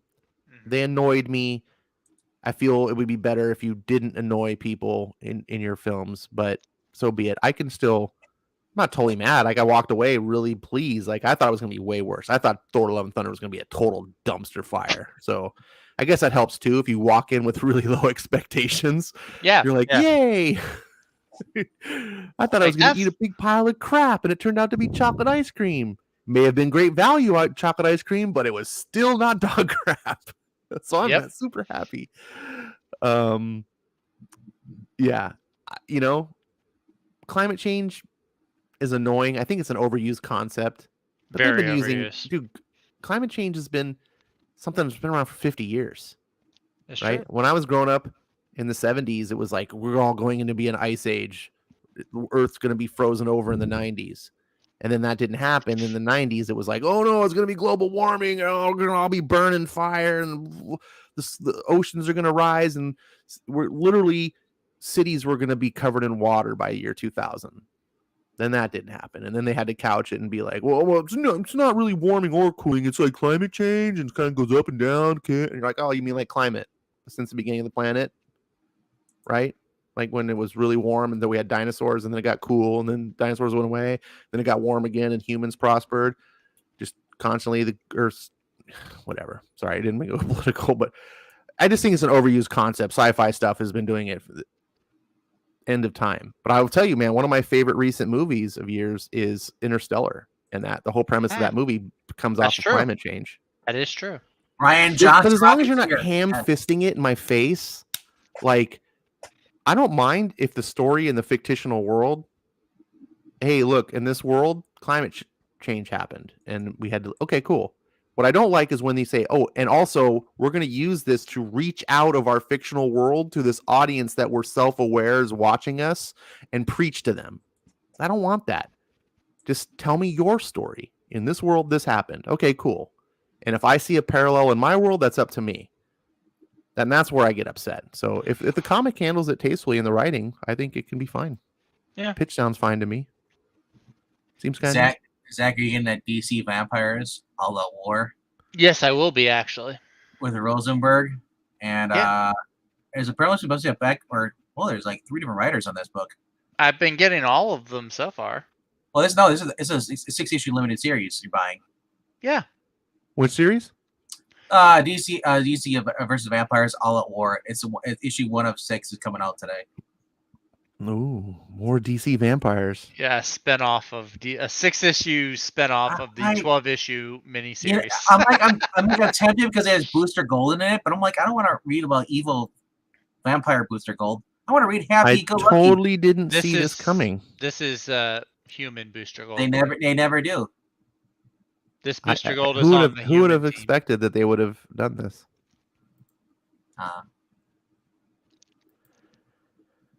Jimmy. No, 2012 was a spectacle. It was not a good movie though. I liked it. It was entertaining, but as we said on England Team's channel, entertaining does not always mean good. but if you're not entertained, it's not good then. You can be entertained by bad stuff. I'm entertained by Fast and Furious movies all the time, and y'all are convinced those aren't good movies. If it entertains you, it's done its job. It means it's good to you. What about like reality shows? Those aren't good. Those are just like train wrecks. I think there's a difference between subjective and objective. I find a McDonald's double cheeseburger tasty sometimes, but I'm never going to proclaim that they make a great hamburger. I look at this. If I don't get entertained by it, it's not good to me. If I can find, even if it's bad, or if it's written badly, I still get entertained. So therefore it means I enjoyed it. Correct. There's a difference between what you like. What's what I'm trying to say is what you like and what's good. I like sometimes a bad hamburger from McDonald's. They do something that's the taste I want. I know it's crappy. I know there's better burgers out there, but I'm getting it for $1.50 and I'm cool with it. Like, I would never proclaim, oh, McDonald's hamburgers are great. Same thing with movies sometimes. Look, Stranger Things. My whole avatar is pulled off of Evil Dead. It's not a good movie by any objective standards. Now, it gives me a lot of entertainment. I get a kick out of it, but I'm never going to tell anyone like, oh, this is a masterpiece of filmmaking. You got to go see it. Well, I started watching Stranger Things season 4. I'm like I'm on the 3rd episode now. To me, it's not entertaining whatsoever. If anything, it's more frustrating. Therefore, to me, it's not good so far. Right, you're not enjoying it, and I can totally get that. But other people think it's great. See? Correct, but there's a difference between the things that you objectively like versus what's objectively quality or not quality. I'm with Jimmy. We like what we like. Don't like it. And that's fine. Like my buddy, dude, he hates anything that comes out of the sea. So no matter how exquisitely prepared any seafood dish is, he will automatically hate it. Does that say that seafood is bad? No, obviously there is great seafood. He will never like it because he's not apparently built to like it, but it doesn't make it bad. Does he try all seafood, or you just usually avoid all of it because he only had one? That's my question. I at least try stuff. Clearly, he hasn't tried everything. Yes, and he's not super open-minded about it because he hates. That. But that's not the point of the story. Is just like when I made the comment about McDonald's, a lot of people instantly will be like, "Oh, screw that!" It's like, well, have you tried everything McDonald's has ever made? Probably not. I've gone there as far as the burgers and stuff. I'm not saying you. I'm saying just proverbially. Like, my point is though, I don't think anyone thinks McDonald's is. I would hope they won't think that's a great burger. If anybody says that McDonald's Coke is not the best fast food drink ever, I'll shame on you. I just don't like Coke. I'm a Pepsi. The Day After Tomorrow is objectively bad. It's a fucking terrible movie. Day After Tomorrow was Dennis Quaid. Horrible. Why? I love it. It insulted my intelligence. Like, seriously, like I knew more about science in 7th grade than that movie did. And at the very end, when it's like a 5-minute lecture to the audience about third world countries need to take in America because we're just all That stupid was about hilarious. science and whatever. And I'm like, this whole movie is brain dead about science, and you have the characters lecturing me about science when they don't even understand. And you just made a movie about essentially magic, that the air gets so cold, the weather changed so quickly on a dime that a helicopter freezes in midair in like 5 seconds. I was like, that is preposterous. We wouldn't even be able to go into space if temperatures could change things like that. I was like, and that the oceans rise so high that it like floods past the Statue of Liberty. I'm like, do you understand how much the sea levels would have to rise? We'd have to like double or triple the quantity of water in the ocean to do this. Like it just violates any sense of intelligence whatsoever. It treats the audience like they're complete morons. And look, if you're 8 years old and you're watching it and you're like, woo, look at the special effects and snow and all, fine. But anyone that has any grasp of reality should, and not just that, the plot line is dumb. It's nonsensical. Sorry, Jimmy. Sorry. Wow. Tell me how you really feel about my favorite movies. Day After Tomorrow is one of your favorite movies? Is it seriously? Yes. Oh, dude, get better movies. Just being so judgmental. Yes. Sorry. If your favorite movie is The Day After Tomorrow, there's so many better movies. I love the survival aspect to it. Having to survive. It's okay. Look, it's okay. I like The Last Jedi. To be fair, though, that is true. You do like The Last Jedi. So it's all good. To be real, though, I mean, I live where it's cold. So I mean, if the temperature gets that cold there, I'm like, I'm fine. Let's stay inside. You know. Yeah, that's why you should hate it. You should watch that movie and laugh and go, "This is so stupid." I do. I do laugh at it, but that's what I'm entertained by it, though. Well, if you're entertained because it's dumb, I mean, that's why I love the America Chavez series. Not because it's good. I enjoy it. Majority of the movies comedy. Came out, it's unintentional comedy. Majority of the action movies come out in the 80s were stupid movies, but they're entertained though. Yeah, I hated Day After Tomorrow. Invasion USA, Infinite Rocket Launcher. And to be fair, I haven't seen 2012. Look, I did. You're not missing much. I assume so. It's more for the special effects. I broke my oath to myself not to go see a Roland Emmerich movie because he's one of the worst filmmakers. And for a while, he would always get me because the trailers for his movies always looked freaking amazing. And then I would go to the movie and just be pissed. I'd be like, "Ah, damn it! I thought I was getting something good." And I thought Independence Day was going to be the one. Nope. And that I was pissed off at Independence Day. And then I got to a point where I was like, you know what? Screw this Roland Emmerich guy. I'm not going to see any one of his movies. And then Day After Tomorrow came out and I was like, I'm sure this is kind of dumb, but man, look at this trailer. I was like, I'm going to go. And I went in expecting it to be dumb. But it was dumb even for a Roland Emmerich movie. Dumb. I was like, I wish this was as good as Independence Day. Now there's a worse movie than that. Independence Day was great. It's still great. I will bring up Geostorm. No, Geostorm was dumb. Yeah, I just said that. I need to bring up. They hacked an alien spacecraft. Yep. With an Apple laptop. Yep. Apple was ahead of the curve.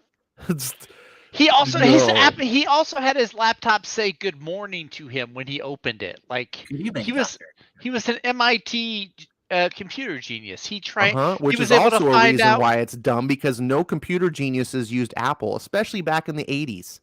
Because was this Apple the 80s or the 90s? Sucks. I thought it was the 90s. Whatever, it doesn't matter. What? The pre-Steve Jobs era. There's a reason why Apple was going bankrupt. Their computers were not good. They were overpriced pieces that appealed to rich people that thought they were getting something cool and elite. Steve Jobs recognized that, brought back that eliteness back, capitalized Apple, built an empire based on turning computers into fashion items rather than actual work tools. And it's worked. Bravo to Steve Jobs. You're one of the most amazing business people. You should read his biography. He's fantastic. fascinating individual. And light a candle But Apple computers to this day, dude, I have an iPad Pro and it can't do things that my freaking Android phone could do 10 years ago. They do not. You're gonna tell me that Apple technology is who I'm hacking this interstellar alien race? No. Are you kidding me? If that girl can hack a Green Lantern ring, you can hack an alien spaceship. Look, at the end of the day, it's a movie about aliens invading the Earth. If a computer hacking into a spaceship is your hang up, then I'm sorry. And then it's already no, that was just the ice. That was like the cherry on top. 15-mile long spaceships. The Randy whole Quaid's movie, best movie. Will Smith, when he gets out of the cockpit because you just been invaded by aliens that are like have ships the size of cities, and you just got shot down. And what do? You hop out of your plane, you run up and open the cockpit to the alien. That thing looks like a monster from a H.P. Lovecraft story, and then you punch it in the face and you say, "Welcome to Earth." I was like, that is the dumbest scene. Every time I'm like, what the hell am I watching? That's America. Yeah. Now, here's the thing. Bringing this back to full circle. Yeah. Bringing it back to full circle. If Taika Waititi was doing this, oh my god, and the whole movie was presenting itself as camp, I could buy into it because it's like, I get it. This is a joke movie. I'm in on the joke, but Independence Day was presented as like serious. Oh, his aliens are coming. Oh crap. Sorry, man. I'm sorry. That is a 4th of July tradition in the Zach house. We stan Independence Day and Jeff Goldblum in this household. I will say Independence Day is the best Roland Emmerich movie. I will give it that credit. That is true. That is true. On that we can agree.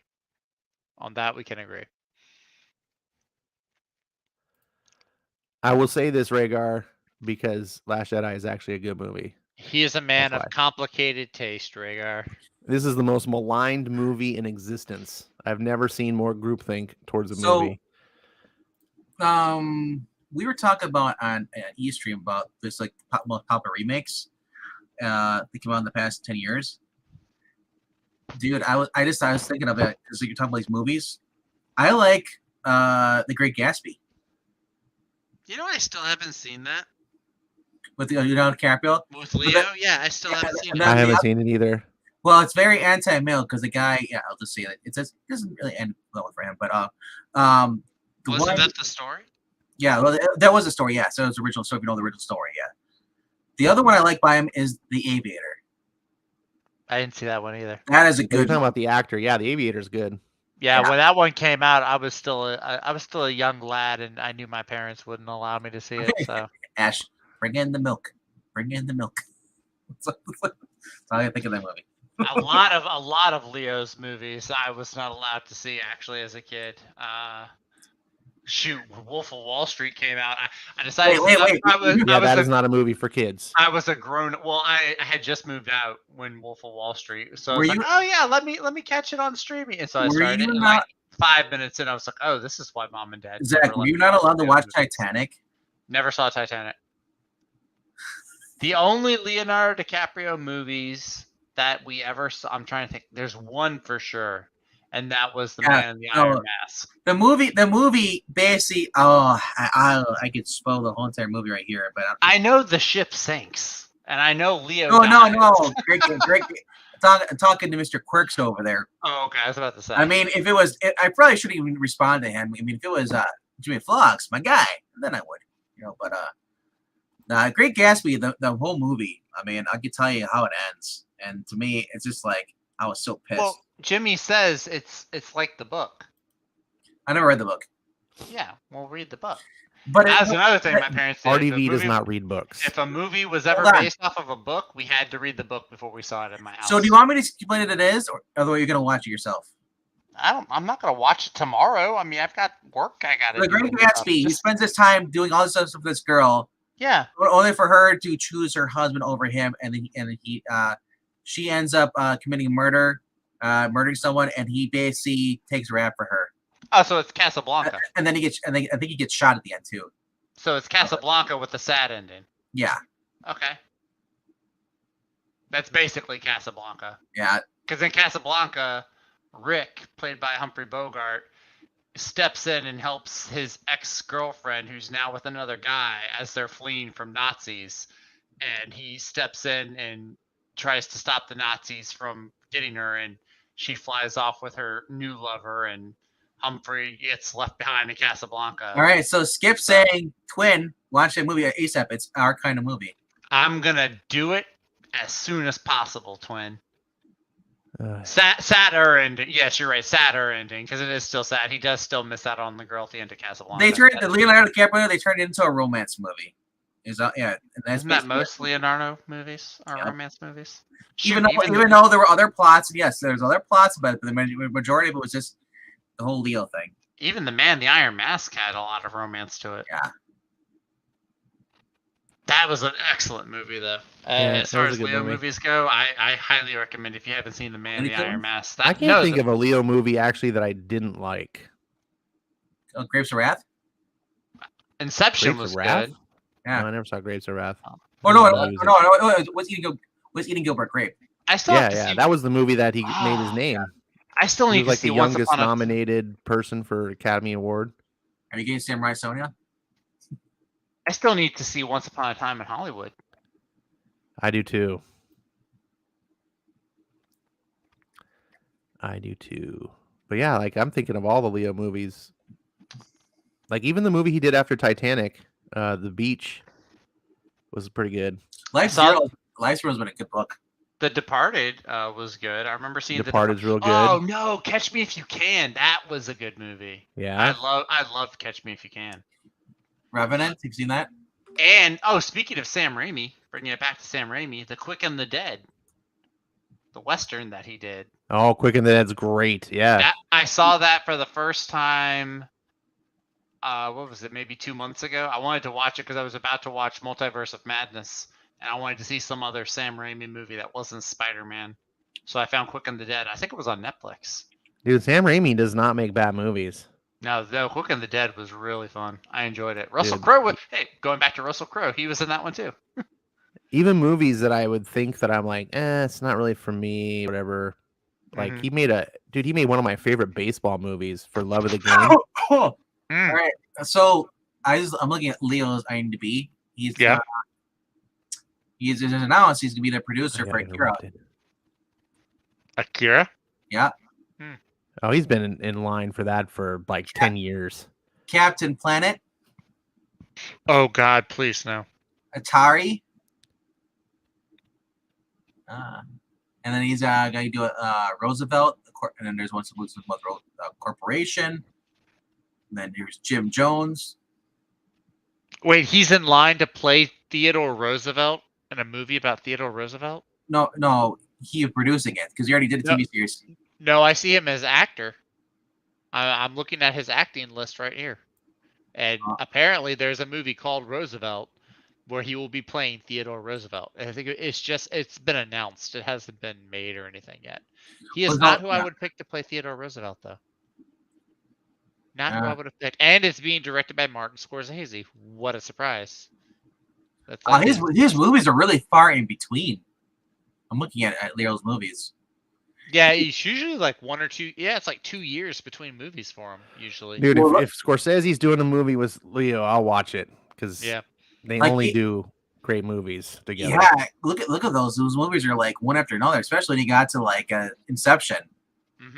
Then he had J. Edgar Hoover, then he had Django Unchained, Titanic, deleted scenes was a bit short, but then he came out with Great Gatsby, Wolf of Wall Street, and then 2 years later, The Addition. Then he did it, and then in 2015 also did Revenant, and then there was a 4-year jump for Once Upon a Time in Hollywood. Yeah, and then Comics Quirks threw down the gauntlet. Wow, I never saw Army of Darkness in its entirety. What? Why does this surprise you? Army of Darkness is supposed to be a comedy. It is a comedy. Yeah, but isn't it like a sequel to Evil Dead? 2. Evil Dead 2. Yeah. Evil Dead 2, which is also a comedy. I have not seen any of the Evil Deads or Army of Darkness. I saw some of the show. I saw like 6 or 7 episodes of the show. not Skip and Tosh. Skip the first Evil Dead. Okay. It's not your T. First Evil Dead was a serious attempt at a horror movie. It was so bad, it was like America Chavez. Like it was just so bad that people watched it because it was hilarious at how bad it was. Sam Raimi and Bruce Campbell were like, "Hey, we're on to something." So they made Evil Dead 2. But this time they turned up the camp. Like they turned like let's do this intentional, like to be funny. Well, they lost the rights to the first movie, so they had to redo everything. Well, I don't know. That's not something I'm 100% sold on, but whatever the case. So it's kind of a remake, kind of a sequel. It's bizarre. You do not need to see the first one in any way. It kind of repeats things. Same thing. But it's done. It still looks serious, but it's definitely, if you watch it knowing that they're trying to purposely be a bad horror movie to be funny, then it plays differently. But it's still shot very serious. The third film, they just dropped the Evil Dead moniker altogether and called it Army of Darkness. And they just was like, this is just full on comedy at this point. So in that show, though, they still don't, they only show clips from number 2 and 3 because they don't have rights to the first movie. So yeah, that's why they did number 2, and they didn't say, they called it Evil Dead. It technically wasn't the second one, or I guess you call it the second one, but it was a soft reboot. They had to reshoot, and then you watch it like what happened to Carol and their friends and stuff from the very first film. Yeah, they basically did a soft reboot of it because they lost rights. That's which made it better actually. Yeah, I think I don't care. I mean, the only thing I like about Evil Dead 1 is that it's Evil Dead. Like I feel like it's scary movie. It's part of the family, so I'm like I have to like it. Yeah, but right. If it was the only film that existed, I would not like it. It's Thor 1. And then you have the rest are like Ragnarok. Yeah, it's where Sam Raimi got his start. You can see, like, dude, a lot of the camera work that he does, like in the new Doctor Strange film. Oh, the camera work what he did in Spider-Man, all came from Evil Dead. The spirit, I love how he did like the spirits like were moving through the wood and stuff. The leaves blowing, the camera moving around across the ground. Oh, that is just great. Yeah, it's if you watch it knowing that it's intentionally bad, like it's intentionally just the way that it is, it's not really scary, although it is presented very straight face. Like they're never trying to be like, hey, we're comedy. Like the third one, Army of Darkness, is pretty much like, okay, we're not going to try to pretend anymore. We're just be funny. The cheesy one-liners, it's all became about him being a ladies' man. But the third, you can watch Army of Darkness by itself, but I think it really needs the background of the first movie.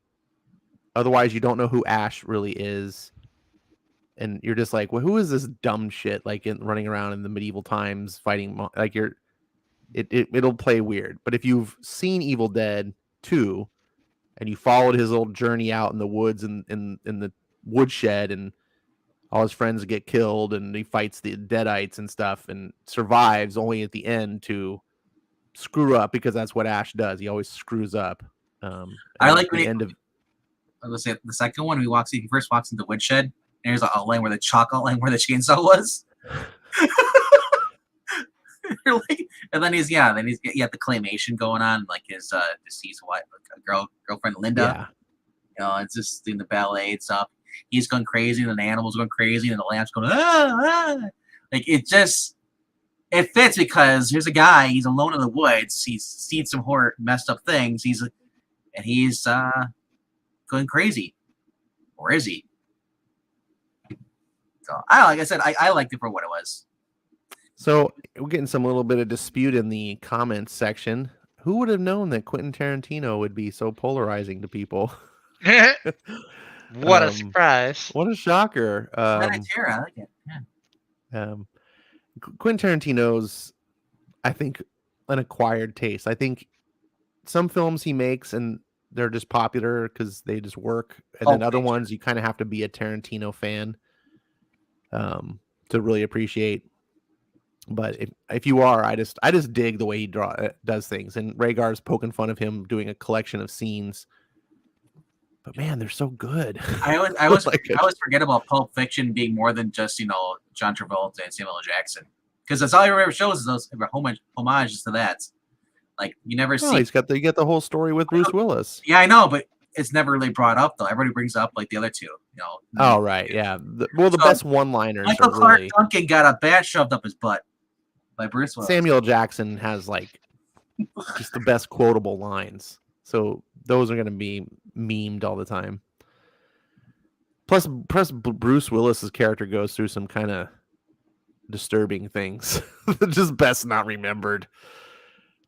The last Tarantino movie I saw was Hateful Eight. And that was really good. I did not care for Hateful Eight. What's thinking? I can see why you would probably not like it. A future version of the show will have Skip versus Quirks. They can talk about their movies that they hate and like. Because those guys are really getting into it. Yeah, Jimmy loves something and Skip was not quite a fan, and now Jimmy's trying to sell him. My thing is, I've heard that Once Upon a Time in Hollywood, I've heard a lot of the critiques of it, so I'm going in expecting it to be one of his Tarantino's lesser films, but I'm okay with it. I'm going in to see like him just do scenes. So like if I can just be entertained with that, then I think it'll be a plus. Because even Tarantino's worst films are worth watching for me. If you're a fan, he's got a certain style and a vision that I just love. What are his worst films? His worst films. It depends if you count the Grindhouse film or not. We're talking about Death Proof? Yeah, if you count Death Proof as a full film, then that was probably his worst. Was it him by himself, or did Robert Rodriguez also co-wrote each other's movies? No, so Grindhouse was actually two different films. I know. Tarantino did one, Robert Rodriguez did the other. They're uniquely separate, like they're not related in any way, shape, or form, but they're both like shortened movies. They're only both like an hour long each, so they're not really. Like they're meant to be watched under one presentation as like a double feature. I just want my Werewolf versus Nazis. Where's that? So, no, I think Hateful Eight is fantastic. It's slow moving. It's a very slow burn, but yeah, I think Hateful Eight is. I was shocked, because I went into that too because I knew that was not one of his most well received films either. And I was like, oh, that's kind of a bummer, and sat down through that. And by the time it was over, I was like, oh, wow, that was a Tarantino feast. But like I said, I understand he's kind of polarizing. Some people just aren't fans of Tarantino. They don't. Alex Score says Kill Bill is his worst films. I never saw it, but I also had no inkling and desire to go watch it. My friend's like, oh, this is great. It's got David Carradine and Uma Thurman. I was just like, yeah. Yeah, you can make a good argument for Kill Bill being bad, but I don't think it was because the film was bad. I think Kill Bill was a victim of being split into two films and Harvey Weinstein just letting Tarantino do whatever the hell he wanted, and it's super indulgent. It was like, dude, you just needed someone to crack down and say, nope, release one movie, cut that shit out. It was like with Peter Jackson and the Hobbit trilogy. Like, I'm going to do 3 Hobbit films. It's like someone needed to smack him and be like, no, shut up. You're too self-indulgent. Kill Bill, I think I'm very mad at Tarantino because when he did that, he promised to the fans, he's like, don't worry, DVD, we can cut it back together and put it as one film. We're only doing it because they making excuses how they couldn't have like a over 3 hour long film. People wouldn't see it, which is really stupid because like the number one films of all time are all 3 hours long. But they made that excuse so they could cut it into 2 films and get you to pay for it twice. And they're like, oh, no, don't worry. When we go to DVD, we'll be able to have a special edition of it and we'll cut the films together like they originally were supposed to be. And he never did that. And I'm pissed because you can tell that film suffered in the editing room, which, that's what we got. So it's a good argument, Jimmy. For me, I say Reservoir Dogs is his worst film because I don't really count Death Proof. It's kind of like a short film. Really? So I think Reservoir Dogs you wouldn't say Natural Born Killers is worse? He didn't. That's an Oliver Stone film. He wrote it, though. Well, sure. I mean, James Cameron wrote Rambo, but it's not a James Cameron film. Well, if he wrote it, though, and they kept it No, it's the directors who gets credit for the film. Yeah, it's the writer gets screwed over again. So, and typically, if a writer is the director, then that they have really good control of the film, which is why I like writer-directors. But, yeah, no. Natural Born Killers, I do hate, by the way. I will tell you. I hate that movie. Not because the writing? With a passion, I hate that movie. Because the writing? And I love Oliver Stone. That's the thing. I like Quentin Tarantino, and I love Oliver Stone. And that movie is a vile piece of trash that needs to be killed with fire. I remember from Reservoir Dogs, they cut the guy's ear off. Reservoir Dogs, yeah. And I try not to hate too much on Reservoir Dogs because it was Tarantino's first film, and it was very budget, very, very, very independent. But if you watch the next film, which really wasn't his, oh God, I'm drawing a blank. True Romance. That was the next film, but he only wrote it, and it was directed by Tony Scott. That film, I am convinced, taught Tarantino how to direct. I think Tarantino was probably on the set watching Tony Scott direct his film, and then every other Tarantino film after that he directed himself looks more like True Romance with no resemblance to Reservoir Dogs. It's like night and day. I'd say it's probably his best movie. I'm looking at all the ones he's directed. Inglourious Bastards. That is a good one. I do like Inglourious Bastards. Even though there was not nearly as much of Brad Pitt scalping Nazis as the trailer led me to think there would be, it is still a fantastic movie. I want my scalps, and I'll be paid. Yeah. Jimmy says Reservoir Dogs isn't independent. Are you smoking crack? It's absolutely independent. So now I really kind of want to read this new Dark Crisis Young Justice. I want to see if this is real. There's this panel, this page. Oh my gosh, this is hysterical. It's Batman, and it looks like Wonder Girl, and they're talking to Tim Drake. And Cassie's like, I'm sure Spoiler would love to get back together with you, Tim, once you're the Batman.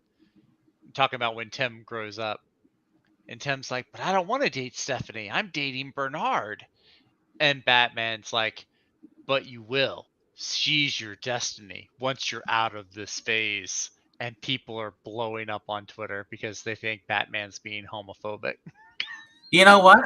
I'm just like, do I hate this or do I love it? I kind of love it. I kind of want to see if it's real because it's very easy to Photoshop stuff.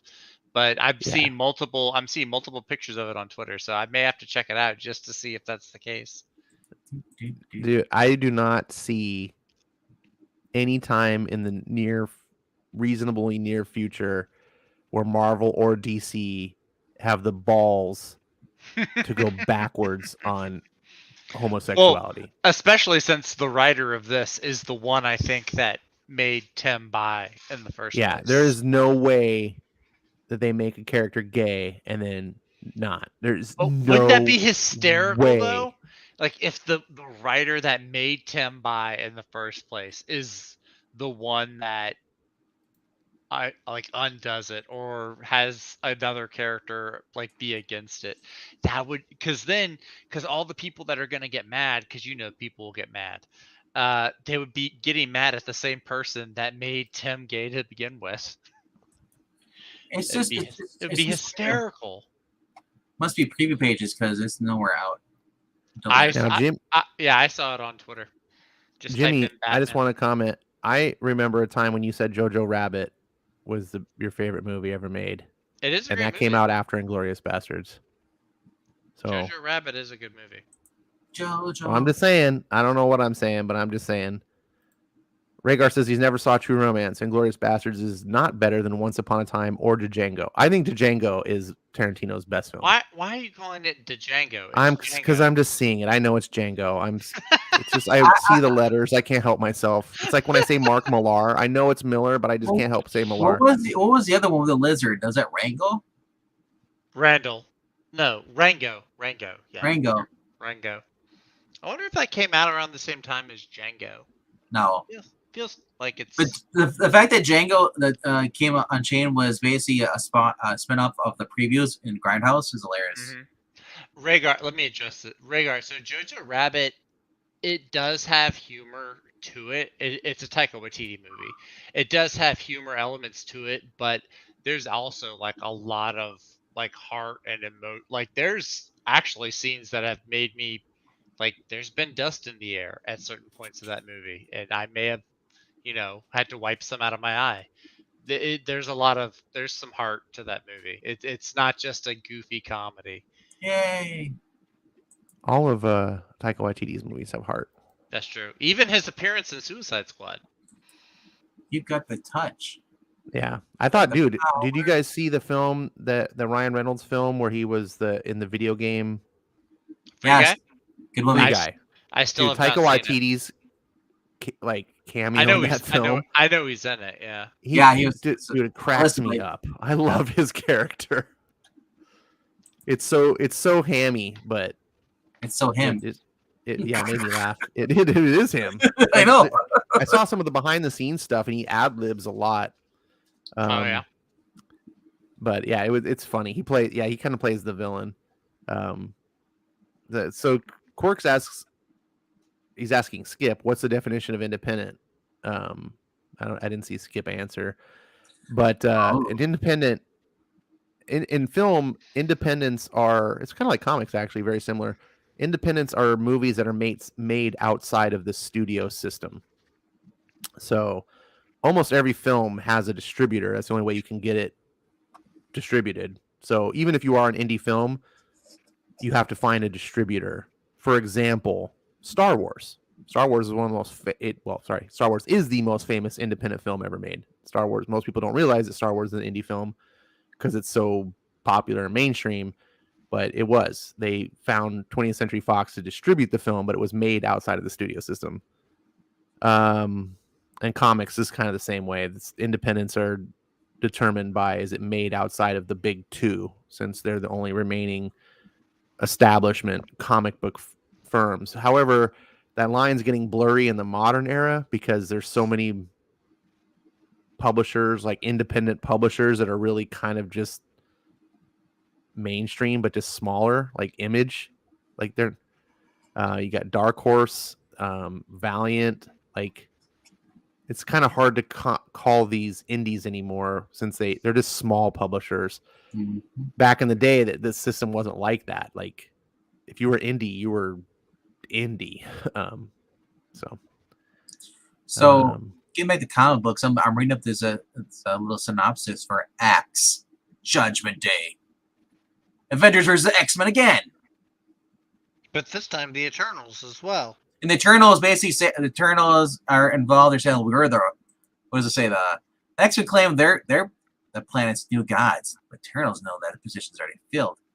Avengers are about to realize exactly how many secrets their so-called friends have kept from them. That's right. You can't trust muties.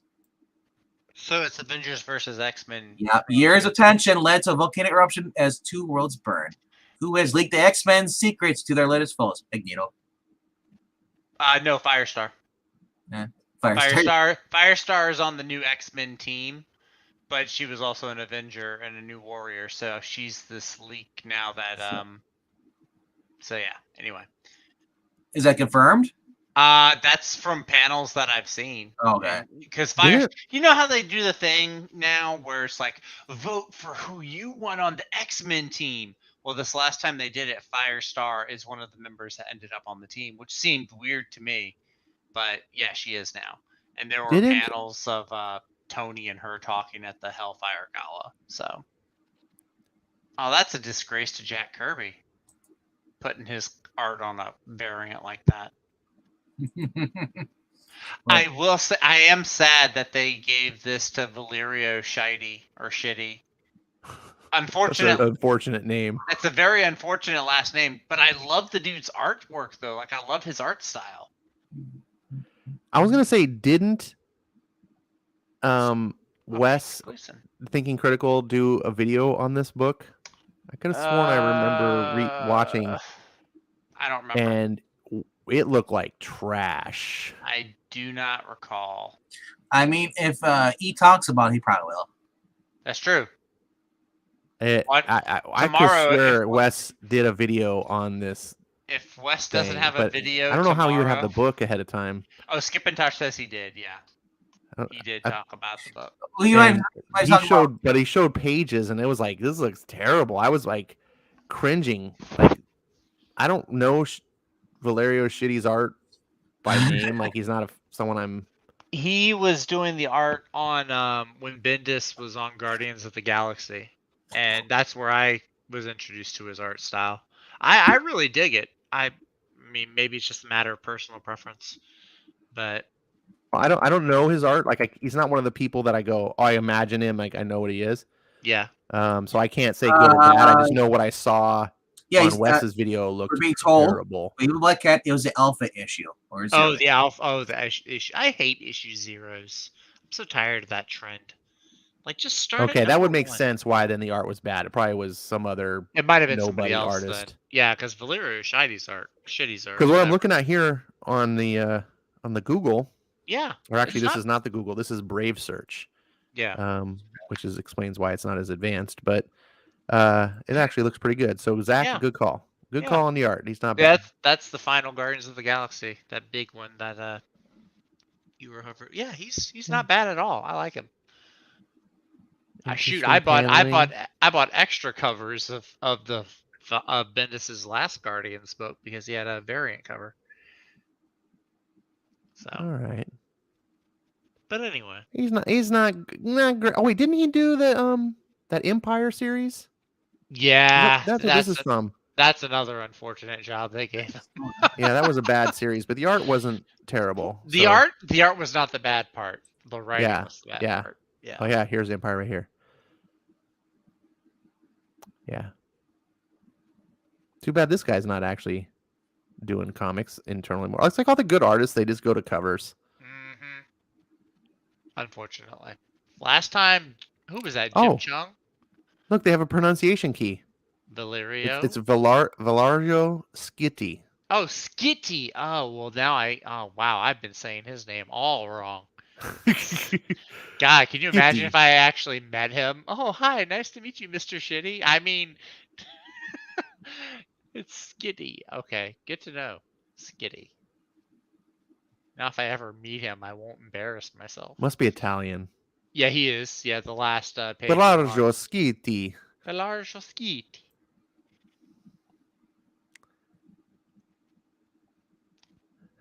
Rhaegar says Empire with a Y. Yep. Yeah. You know why? Because it was a pyre.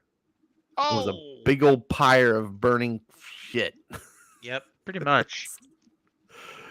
It's so crazy, man. All these massive Marvel events now, they're just like forgotten in an instant. Right? Like as soon as it's over, people are just like, wait, they did do a series called Empire. Yeah. Like, yeah, it was yesterday. Mm-hmm.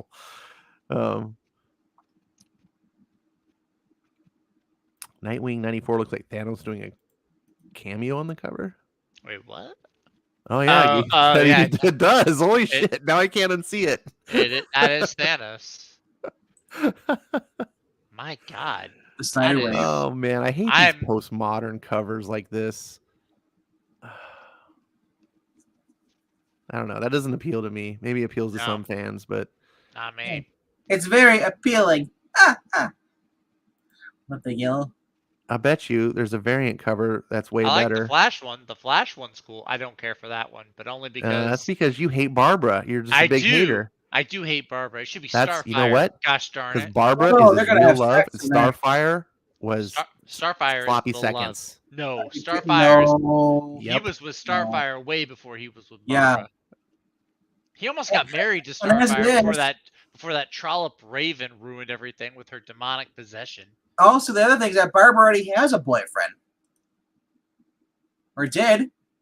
Did she? I don't know. Yeah. I like the Flash. But you remember also got a girlfriend. Let's not forget that Black and girl.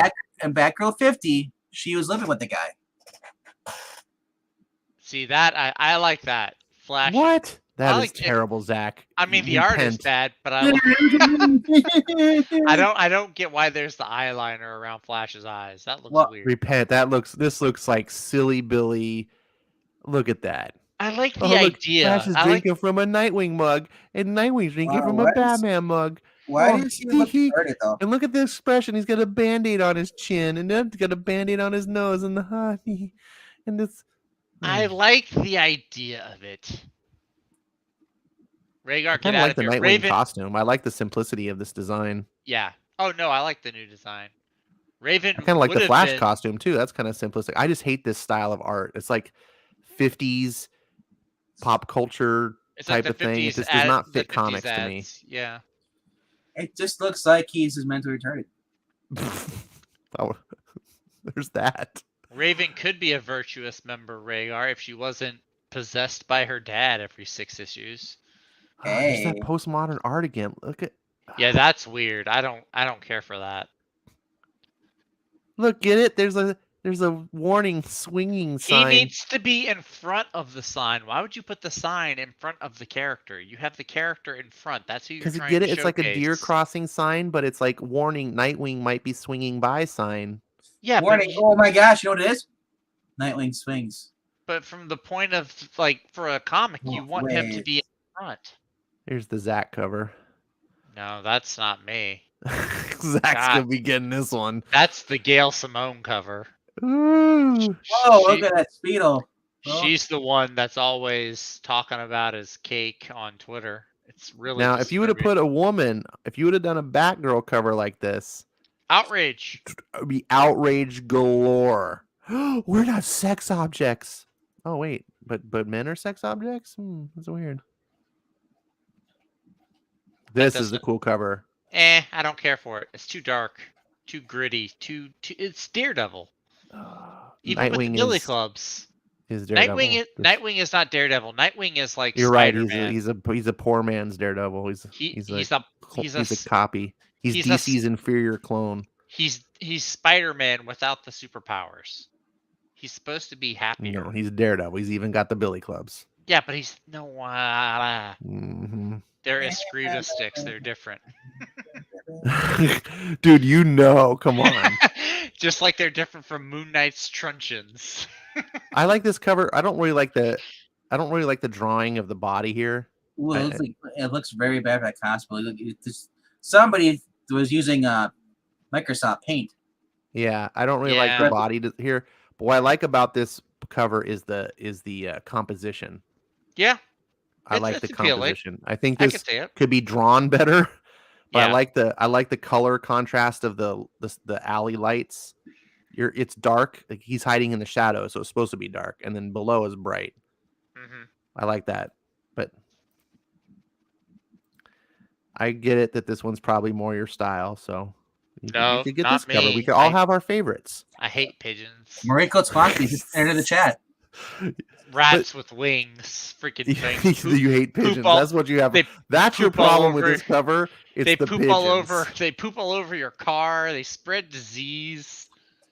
You know, I saw. It's funny you say this.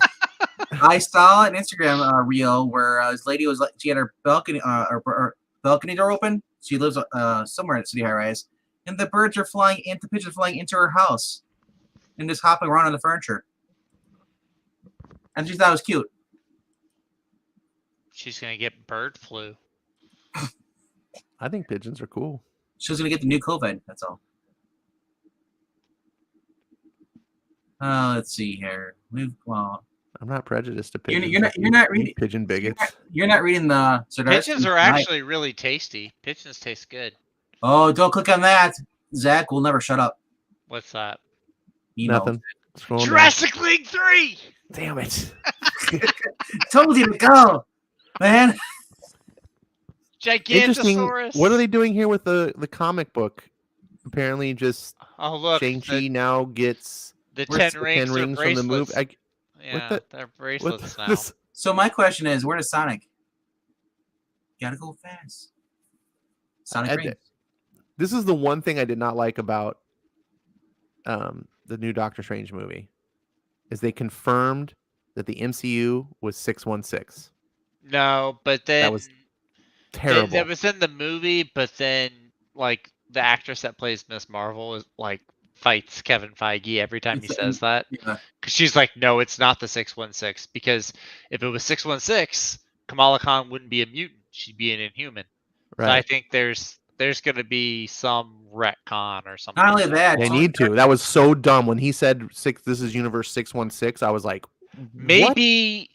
Here's what I thought it was. Maybe it's that universe's 616 and not the main. No, that's worse. No. You need to have the Marvel universe be possible to cross over with the comic universe. Yeah. If it was 616, Peter Parker would be married to MJ. Until Mephisto one does it. No, that's no longer 616 anymore. That world ended. Nah. The other universe was 838. Well, yeah, that was the one with the Illuminati. Oh, wait, no, 616. It's right. If they bring in Miles Morales, you gotta have Carol Danvers trying to kill him. That's 616. So here's a piece of trivia that I don't know the answer to. So hope maybe you guys or someone in the audience knows. Why is the Marvel Comics universe 616 and not like 1? No clue. Does anyone know? I don't know. Do you know? Are you testing? I don't honestly know. Okay, I'll look it up. I just figured that someone may know. I mean, because that question's come up before. Because DC does it like maybe that was Stan Lee's. Like this is Earth 1. It might have been his. This might have been his area code. Yeah, that's what I was gonna say. Maybe it was Stan Lee's area code. That's something I thought of. I thought maybe like Marvel Studios in New York was in 616. It says Fantastic Four was number 1, and then 1961. So maybe it was based off of that year, and then number 1. I don't. Somebody said, look it up in the wiki thing. Nope. Here, why is it called? You're wrong. The film is 616. Okay, so hold it in. Here, hold up. So basically, Misty explains in Avengers Endgame, in 19. It was labeled 616, but basically explained that the 616 is the police code for a possible suspect with abilities. That was in the MCU, I guess. Well, yeah, but 616 was made up way before the MCU came along. All right.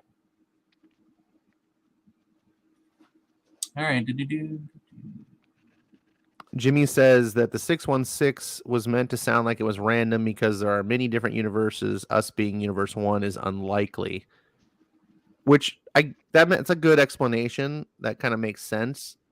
But it's just weird as a reader to read the Marvel comics. So to think that the comics we're reading is not the first Marvel universe. Like, it seems like the Marvel universe in the comics should be the prime universe. Like, that's the way DC does it. So maybe they're just trying to be different and just be like, oh, there's thousands of them and we're just this random number. According to Wikipedia here, former Marvel editor-in-chief Joe Quesada and executive Tom Brevoort have each said that it is like of the term 616. Tom said, I can tell you for sure that those of us actually working on the books virtually never use the term. And I kind of wince inside whenever I hear somebody use it. It just sounds stupid in my ear. And so counter the kind of mindset to why we try to foster in regard to the stories we create and thinking we try to play. Right? And then it's in Joe said, I never use it. I hate the term, period, simple. I agree with Tom's assessment of it. I can't remember even hearing it in the office, only to see it used online for the most part. I think the term really came into vogue when the Ultimate Universe came in prominence. But in my world, the language and distinctions are simple. There is a Marvel Universe and there's Ultimate Universe. Anything other than that reeks of all DC Earth 1, 2, Earth 3, Earth Prime stuff, which I had never really taken to. But then again, I got into DC when they got rid of all that stuff. So it was, So here's where it originally comes from, the designation 616. Here's the origin of it. 616 was originally from Alan Moore's run of Captain Britain. Alan Moore created the Captain Britain Corps, which there are a whole bunch of different Captain Britons for each of these parallel universes. And that's the first time 616 is mentioned. It's in this Captain Britain comic from Alan Moore. Yeah. It's very Braddock. It was a different universe. So Alan Moore credits, he did 616. It's one of two reasons. First reason is that it's a random number, and Alan Moore's son-in-law says that's why he did it, just because he wanted a random number. But some people also speculate that it's 616 because it's an unorthodox variation on the number of the mark of the beast, 666. Yeah. Which is supposed to correlate to something to do with Dave Thorpe, who was another writer that I guess Alan Davis worked with. So that is where the 616 comes from. He said it comes from a variation of the number of the beast, picked because Thorpe wasn't a fan of the modern superhero genre. Yeah. And expressed it in his stories. Oh man, I feel so much better now about reading Marvel Comics. The numbers, the mark of the beast. Such as recording his opinion of the Marvel Universe as it's his name 616. Yeah. Fantastic. Thanks, Alan Moore. No wonder Disney bought him. No wonder Disney wants the MCU to be 616. Yeah. So basically, in the climax of the Goblin Spider-Verse storyline, Superior Spider-Man and Amazing Spider-Man, respectively, it is revealed that Marvel 2099 and Earth 928 is the same universe as 6116. So, now is that still true anymore? Yeah. Well, gentlemen, as fun as this has been, I do have to be calling it a night here. It's about 3:00 for me, which I have to be up in 5 hours. But it was great having you on, man. Oh yeah, dude. No, I was actually glad when Bickman offered me an invite onto the panel tonight. No, it's been a lot of fun. That was the best $20 I ever earned. I'm not paying you $20. Whoa, what the hell, bro? We had a deal. No, we did not have a deal. If I was gonna give you $20, I don't know what I would expect. I actually, I remember you saying, I was like, go to hell and I said you give me $20, and I thought we were in agreement, because I was.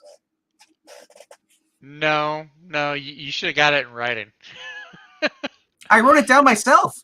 You should have got it in writing from somebody else. Oh, that's how it is. Okay. But no, Vinkman, don't worry, I wrote it down for you, Vinkman. Oh, yeah, thank you. See? Thanks, Ash. $20 for $20. Sorry, you left yourself open. Yeah. No, Vinkman, I will see you tomorrow over on the Geek, or I guess later tonight. Yeah, I'm probably gonna be hopping up too because it's getting late for me. Oh, but it's super late. We can wrap this up with a bun. But Comic Quirk says send me an invite, and wow, he wants to replace me already. My spot's. I'm not even gone. I know. He's gonna go after you on your movie tape. Well, we've been going for over 3.5 hours, so I think we should not overstay our welcome any more than we already have. You guys can argue on Discord. Stick a fork in me. I'm done. It's 1 a.m. here, and I got work in the morning, so I'm glad that both of you guys came on tonight, and I'm glad that everyone was in the audience participating. It was good to see you. This was sort of things kind of got interrupted this week, so we didn't do the normal reading clubs that we're doing with the boys. So that should return next Mondays, back to the more formal thing. So if you want to join us with the reading of the boys, we're going through volume 2, which would be 7 through 12 of the issue numbers. And, we'll continue to talk about worst comics coming out on Wednesday and whatever other topics come to mind. We never know what's going to happen in the world of comics. So, all right. See you guys here. Every Monday night, the worst of the comic books coming out on Wednesday. And then Tuesday night, we talk about the best. Right. There the you sourness on Ash's channel and the positivity on the Geeky Puppet Show. It makes sense when you think about it. Yeah. So, I'm going to, I might go to Discord for a little bit just to say hey and what, but I can't stay up super late tonight. But thank you everyone for being here. Zach already said his goodbyes. Do you have anything final to say, Mankman, before we go? Eat at Joe's. Really? I'll see you guys tomorrow night at 7 p.m. Central on Geeky Puppet Show.